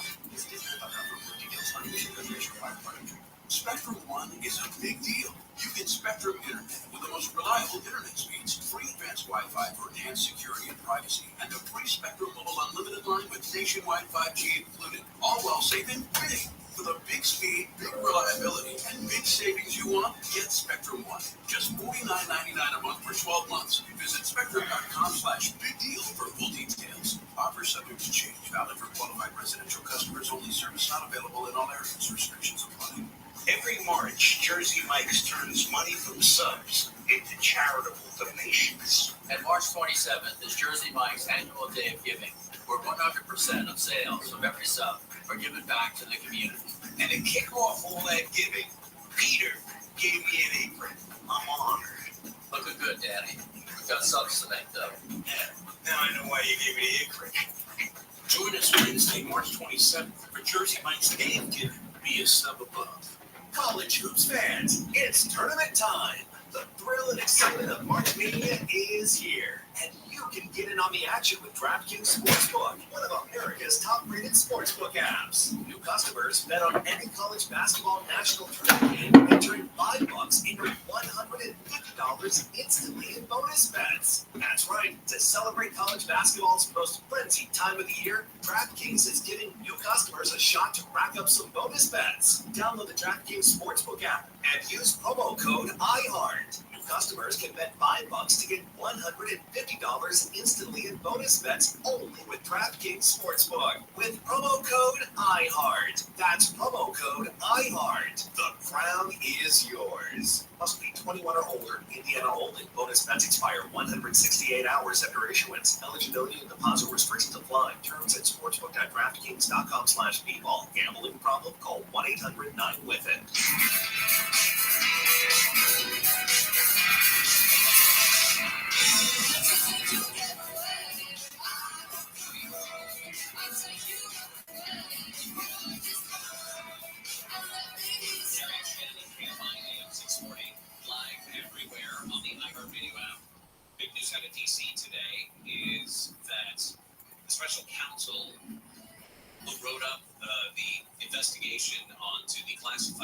House investigation into President Biden is on Capitol Hill today. A transcript of the interviews is made public today, just as Robert Hur went before the House Judiciary Committee. In that report, of course, remember that Hur concluded that Biden should not face criminal charges over his mishandling of documents, but talked about the president's age and competence. The special counsel stood by his assessment of the president's memory as accurate and fair, at least in the prepared testimony that he delivered to Congress. He's still being grilled. Kevin Kiley out in California is the congressman talking to him right now. Former Boeing employee who raised concerns about production standards has been found dead. John Barnett worked for Boeing for 32 years. He was giving evidence recently, in recent days, as part of a whistleblower lawsuit. They say he died Saturday from a self-inflicted gunshot wound in his truck. He said that workers were fitting substandard parts on aircrafts on the assembly line, some removed from scrap bins to avoid delays. So a little bit fishy. We just talked with Jacqueline Charles, writer for the Miami Herald, about what's going on in Haiti. There are more than 50 Americans and Canadians who are trying to get out. They have been calling Missionary Flights International, organization based in Florida, said that they've received dozens of frantic calls from people trying to get out of Haiti. And there's a good chance they cannot get into the Dominican, the neighboring other half of the island, basically, because the Dominican shuts down the border when stuff happens. And I guess columnist Mitch Albom is one of those Americans who was there trying to get out. Demand has been overwhelming for the squatter hunter.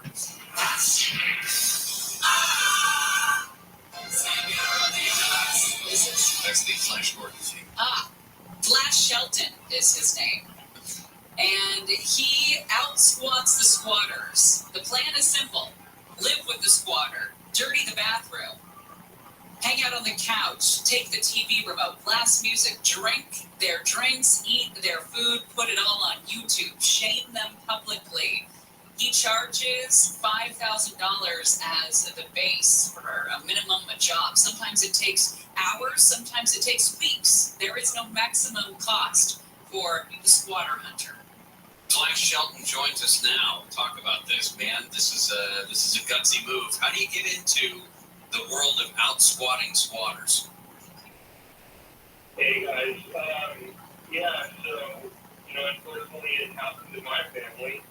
My mom's home was taken over by squatters, and I had to learn the hard way. Yeah, I read that portion of your story where somebody was squatting in a property that you guys owned.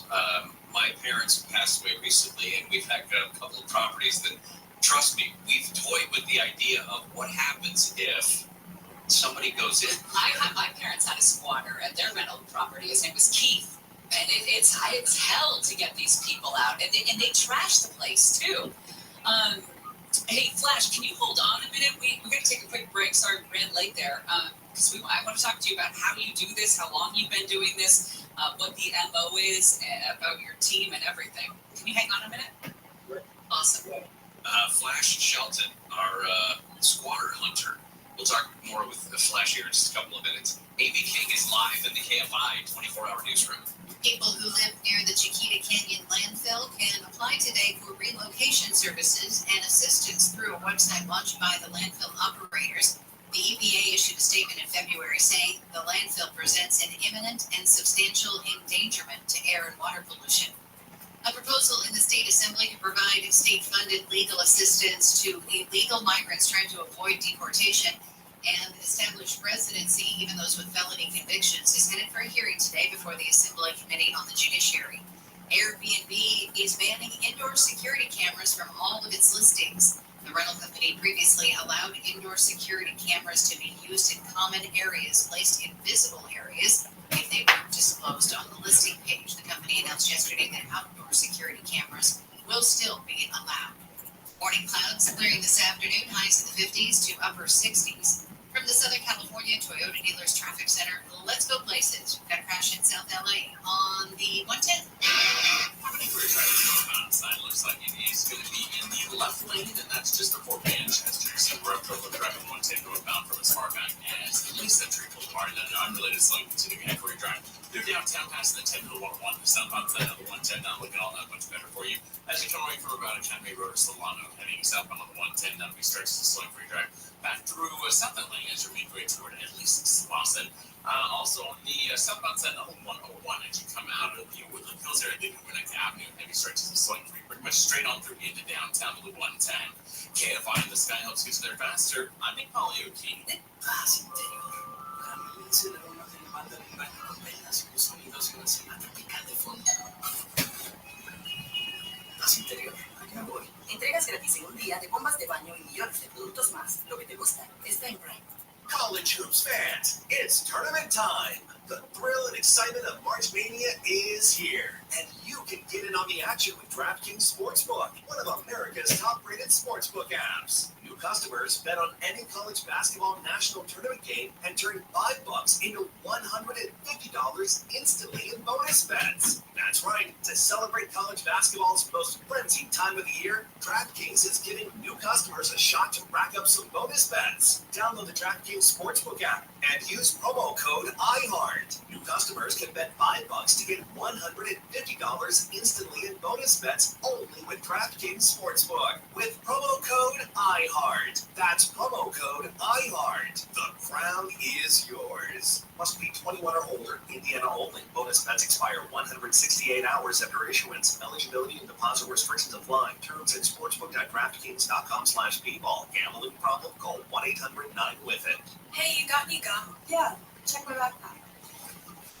What's this? Oh, that's naloxone. It can reverse an opioid overdose. I decided to always keep it on me after my friend almost died.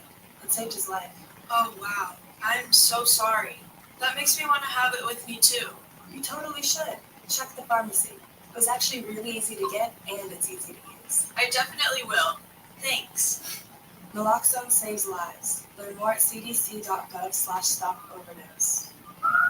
This is a radio ad for Dupixent, Dupilumab, a prescription medicine for people 6 months and up with moderate to severe eczema that is not well controlled with topical prescription therapies. But since this is radio, you can't see the effects of Dupixent.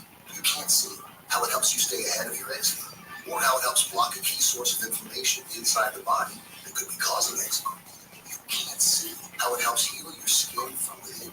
But you can see how Dupixent can help you have clearer skin and less itch. Individual results may vary. Serious allergic reactions can occur that can be severe. Get help right away if you have wheezing, trouble breathing, or swelling of your face, lips, mouth, tongue, and throat. Tell your doctor about new or worsening eye problems, such as eye pain, vision changes, or blurred vision, joint aches and pain, or a parasitic infection. Don't change or stop asthma medicines without talking to your doctor. See for yourself. Ask your eczema specialist about Dupixent. Visit Dupixent.com or call 1-844-DUPIXENT. No matter what the day brings, count on Juicy Juice for the good stuff. Give kids the nutrients of real 100% fruit juice to help them conquer the day. Juicy Juice is only sweetened by fruit with no sugar added, no high fructose corn syrup, and no artificial sweeteners. Available in family-sized bottles or juice boxes. Find Juicy Juice at your favorite local grocery retailer. Info at juicyjuice.com. In this week's Marketers Report, Chris Brand, Chief Marketing Officer at Chipotle Mexican Grill, weighs in on the power of audio, specifically audio influencers. Audio has been a key component for us. Our consumer is omnichannel, so we need to be omnichannel. We've used audio to reinforce what we're showing on TV, what we're showing in other digital channels. When your priority is driving reach, boy, everybody seems to listen to the radio. I think using the audio influencers has been a huge component for us. Working with iHeart, we were able to really tease out the audio influencers in key markets that were authentic Chipotle fans. And because it's authentic and because they're seen as trusted friends by the customers and the listeners, it's really been an effective strategy. As the #1 audio company, iHeartMedia gives marketers access to all, from national to local. Every audience, live conversations, trusted influencers, and the insights and data you need to grow. Not just a media company, iHeartMedia is your access company. If you're a marketer, go to iHeartResults.com. I'm just absolutely confounded presented by California Voting Patents. If you have somebody that's working out, that's one thing. We've got a ridiculous crime rate, an absurd amount of homelessness, inflation's really high, job go-up, and people want to vote for the same candidates who promise more of it. Live 1 to 4 p.m. on KFI and on demand anytime on the iHeartRadio app.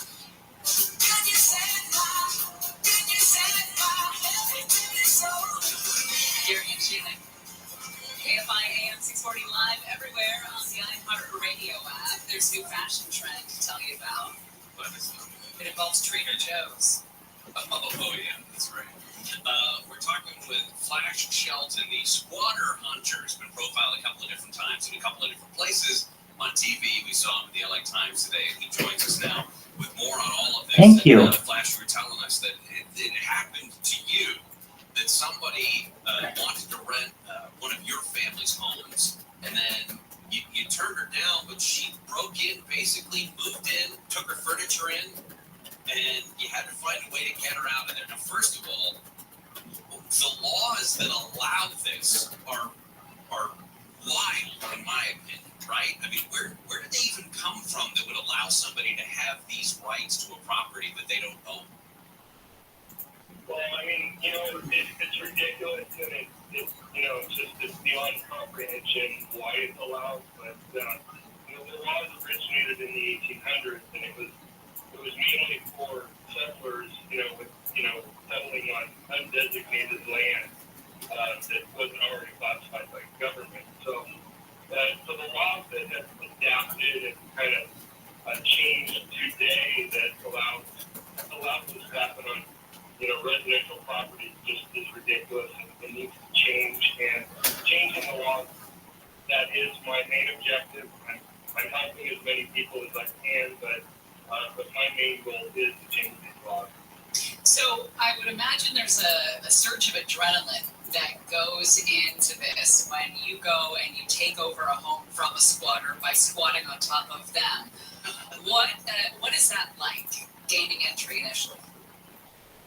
Yeah, and no one who plays any kind of sports or does anything like that out of their box, you just feel this adrenaline come over you, and you just feel stronger and determined, and it's just I don't know. I mean, I don't get high, but I would imagine it's a high.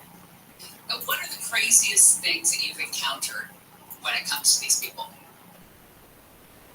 I actually posted one of the craziest ones on YouTube with a caregiver in Culver City that I waited for 2 hours in the dark in the backyard because this woman was avoiding me, and I caught her because she climbed in a window to get into the house. I caught her, put a spotlight on her camera, and started asking her what she was, doing, taking advantage of an elderly woman, and she started screaming and yelling at me, and I had heard reports that she had stabbed her boyfriend in the back, literally, and different things, so I didn't know, how her reaction was going to be, but the funny part was she called the police on me, and when they asked what I looked like, she said, I don't know, I can't see him, because he has this bright light on me, so it was, but yeah, she was pretty crazy. Some of the videos that you have up on your YouTube channel, Outside the Box with Flash, have been entertaining, to say the very least. Some of them are your media appearances, but some of them are your actual interactions with people and the police when they get called on you like this.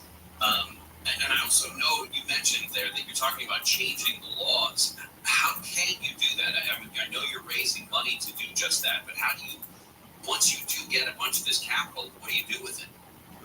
Well, I mean, the first thing I did was create a petition, and I was on Jesse Waters, and I announced the effort, that I was going to try to change laws. I created a petition, and I just do all of these interviews and do anything I can to bring attention to it. I feel like, we need a lot more signatures.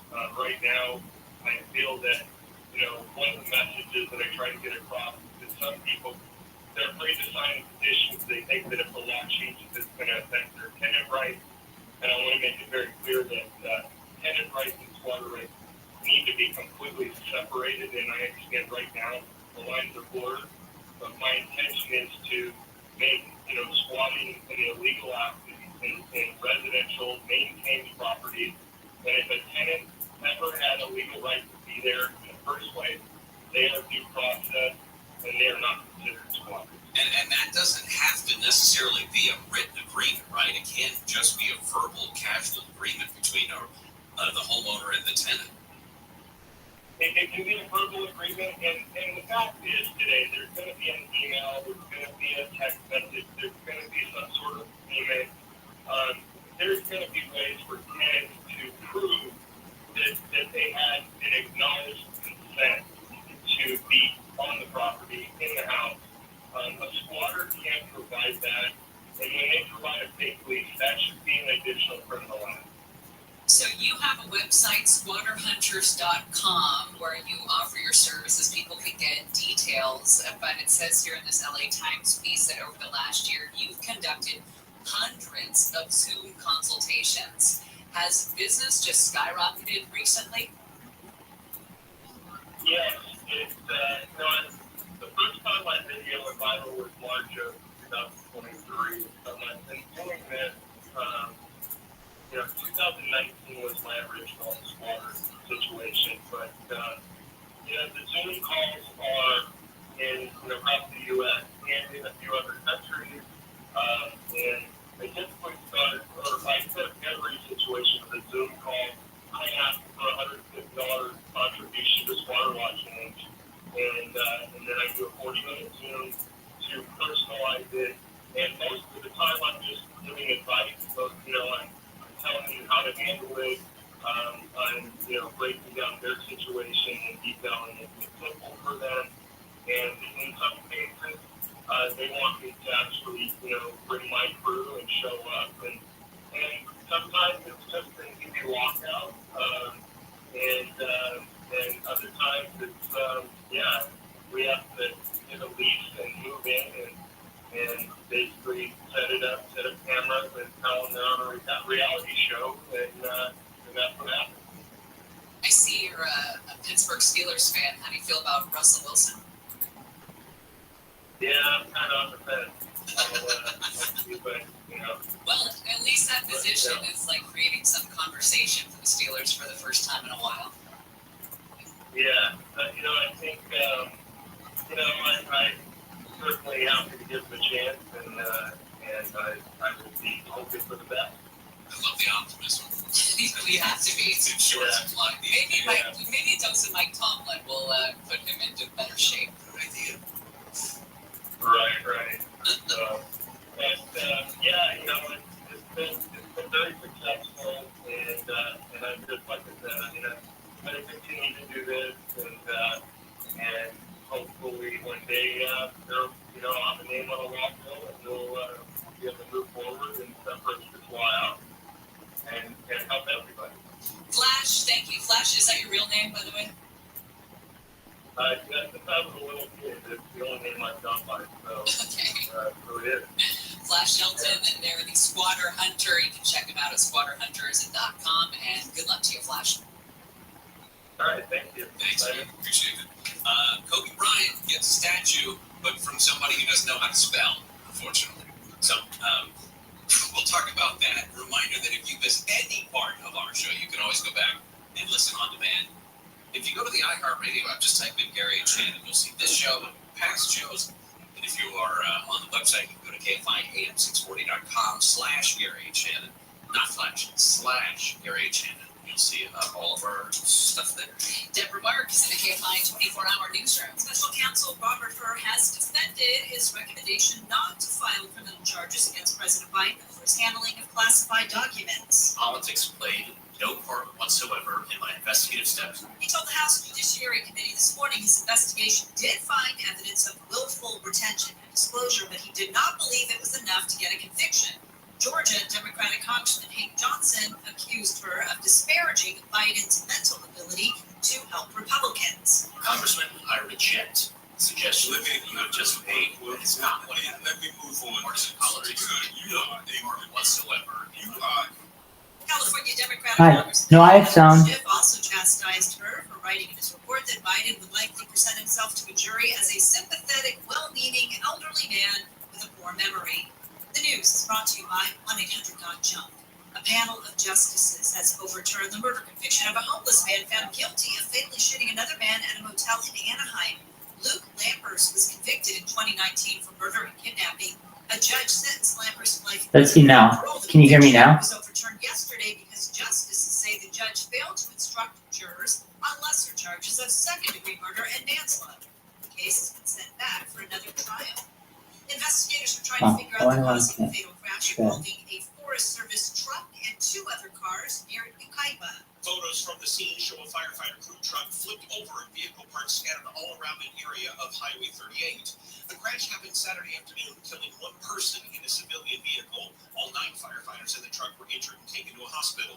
The firefighters are part of a hotshot crew based at the Mill Creek Fire Station in the San Bernardino National Forest. Hotshot crews are inserted into the worst parts of the wildfire. The trucks are large, heavy, and specially designed for rugged terrain. Steve Gregory, KFI News. The State Department of Justice says its Armed and Prohibited Persons System, or APPS program, has recovered more than 1,400 guns from people who have them illegally. Attorney General Bonta says the program is keeping Californians safer from gun violence. Because of this program, more guns are off our streets and out of dangerous hands. More schools, places of worship, dance studios, workplaces, and neighborhoods, they are all safer. Bonta delivered an annual report on the program yesterday. More Californians than ever before own guns legally. Southland weather for KFI: sunny, highs in the 60s for Metro LA, the Valley's beaches in Mendoza, and the IE 50s to low 60s for the high desert. Right now, 59 in La Palma, it's 60 in Irvine. We're going back to the 710 in Long Beach. For some better news, this go right. Dance studios, workplaces,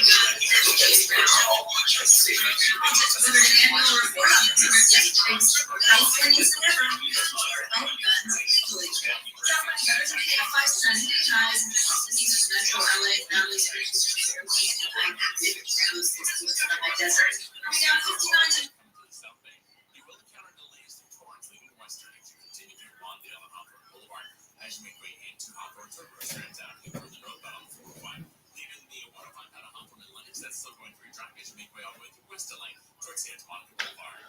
KFI in the Sky helps get there faster. I'm Nick Paulino, King. College hoops fans, it's tournament time.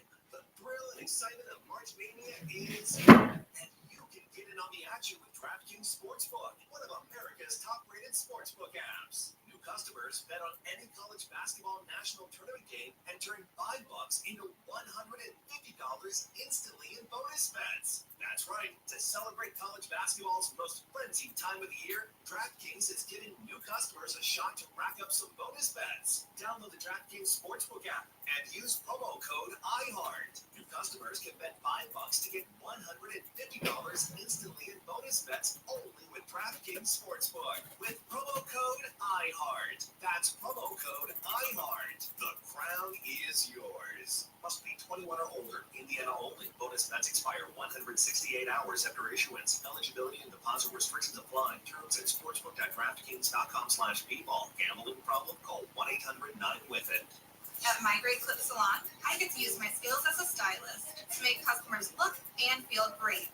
When you sit down in my chair, it's important to me to listen to what you want.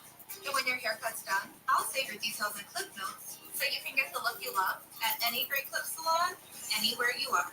Seeing customers light up at the end of their cut. That's what I love about my job. I'm Katie, and I'm a Great Clip Salon stylist. Join the salon team. Visit jobs.greatclips.com. As the #1 audio company, iHeartMedia gives you access to all, every audience, live conversations, trusted influencers, and the insights and data you need to grow. iHeartMedia is your access company. Go to iHeartResults.com for more. The free iHeartRadio app is #1 for music, radio, and podcasts all in one. Discover a new podcast from our library. After Tad's sighting in Dunbar, the article had a ton of illustrations and it was all about UFOs, and there were all kinds of objects. A lot of them had been completely made up by the illustrator, who Keel had no contact with. Yeah. There was, however, one craft in the article that stood out to Keel. He himself had not seen it until the issue was published. It was a metallic sphere with wheeled legs and a propeller. The artist had exactly drawn what Tad Jones saw just a few days before the magazine was published. Only the magazine was well into production when Tad's sighting happened. The layouts that the illustrator had done were baked in weeks earlier. Now, this wouldn't be all that surprising if it was just another saucer with a dome on top of it, or a cigar. What everyone always talks about cigars and saucers. This particular type has never been described in this account of before.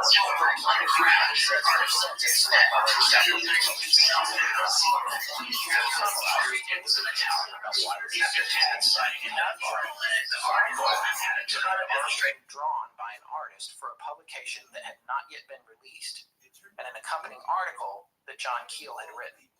With this, there's an implication of precognition on the part of the event itself, or the suggestion of the manipulation of time, specifically with the desire to mess with John Keel. Are you saying that this guy saw something or was made to see something, and that would get back to Keel, and that was planned? Yes.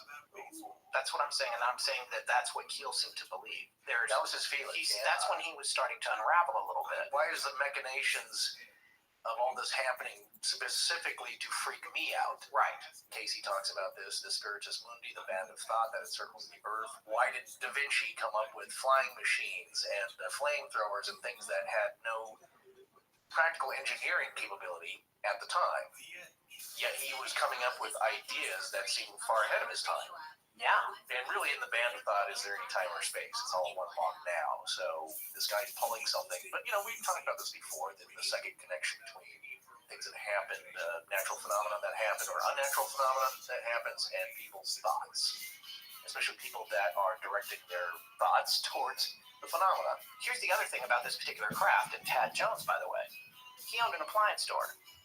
This thing sounds like an appliance. If you went into an appliance man at this time and said, what do you think a UFO looks like? That's this thing. It's got a propeller on the bottom and wheels, and that goes back to what we were saying at the beginning of the show. It's like he's seeing what works for him. However, it has this added dimension to it now, where some illustrator that this guy's never met, never known, had no idea, had drawn this thing before he saw it. Yeah. So it was drawn for this magazine. Keel hadn't seen it.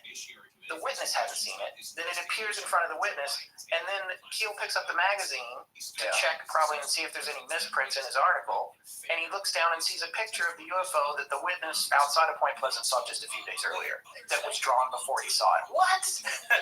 Yeah, exactly. I mean, and these are the things when people say, the Man, that movie doesn't cover anything. And you're right. This stuff is not in the movie. These are when people are like, what's the rest of the story? Why is it so intriguing? And this is one of those things that's just like, it's crazy. It's a glimpse into the other side of which we cannot understand. What that reminds me of, back in the day, when TV was kind of new and fresh and novel, do you remember this? When you either had a giant cabinet, that's how TVs first arrived, is that it was a piece of furniture. So a lot of homes would have a giant TV, and sometimes there'd be a hi-fi stereo attached to the heart next to it. We still have one. Yes, but it was a 300-pound piece of wood that had the TV on one side. Yeah. Or it was a TV by itself. And then what you started to see in the late 60s, early 70s, was that TVs were getting smaller. People weren't going for the giant cabinet type sets, unless you were kind of wealthy like that. You made a giant piece with speakers built in. That's exactly what we have. Yeah. Because Emily grew up watching Saturday Night Live on it. She always wanted to work on Saturday Night Live, which eventually she did. Yeah. And so we still have that TV. You have a giant cabinet TV. Yes. Wow. I mean, it's in storage. But Right. Yeah. Well, it's a Magnavox, but it's impractical. It's meant to stay in a room and not move. Now, what you saw as TVs were getting smaller, like I said, in the late 60s, early 70s, and onward, is that TVs were getting smaller, and you wanted to be able to wheel that closer to you or from room to room. So TVs would sit on a catering tray that had legs that came down with wheels on the bottom, and the TV had antennas sticking up on the top, which is one partial description of this craft, isn't it? Yeah. You're right. It seems like an appliance fitting of the time. Yes, except it flies. Except this TV flies. But wasn't there a window at the No, top? there was a 9-inch window, on the front. But he said he couldn't see anything inside. But the TV also has a glass front on it. So there are, like you said earlier, we're connecting this all together. It's possibly elements of our perceived reality that we already know, mishmashed into something or hiding something or just because that's the only thing we can wrap our heads around. Well, it's interesting. That's how it appears. Yeah, and there's a cultural influence on what these people are seeing. So then some people will just go, right, so what the truth is here is that this is all made up. All these things are hoaxes. People are making it up, and they're just making up whatever they think, they're Oh, you don't hear any audio? to the table. Yeah. Or it's the other way around, which is the other theory that we're positing. We have all these witnesses saying these things, and maybe Tad Jones just wanted his little piece of fame in the UFO flap. But I guess maybe it's another one of those stories that's so crazy. And then Keel is corroborating the events in a larger picture, that go outside of what Tad Jones saw. This stuff kept happening to him. Listen to this excerpt from Keel's book. A few days before leaving New York, we're going to talk about a lot in part 4 of the theories, in Clarksburg, and he agreed to meet me the following Tuesday in Point Pleasant. As soon as he hung up, I dialed Woody Derenberger's unlisted number and spoke to his wife. Quote, "When are you coming to see us again?" she asked. "I expect to be in West Virginia next week," I replied. She posted a picture last night, and she is just a wisp of a young lady. I don't think I've seen her. Well, was it at the unveiling of the statue that I noted that I saw? It's probably the last time I saw her. They screw this up all the time. They screw Night. Thank you for your help.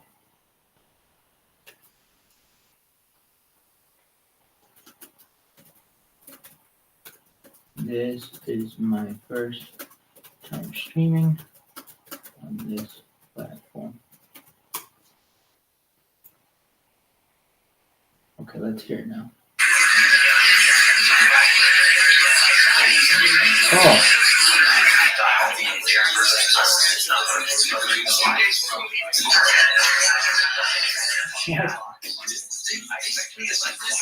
What is all this audio? What is all this audio? Oh, I bet they're all playing at the same time.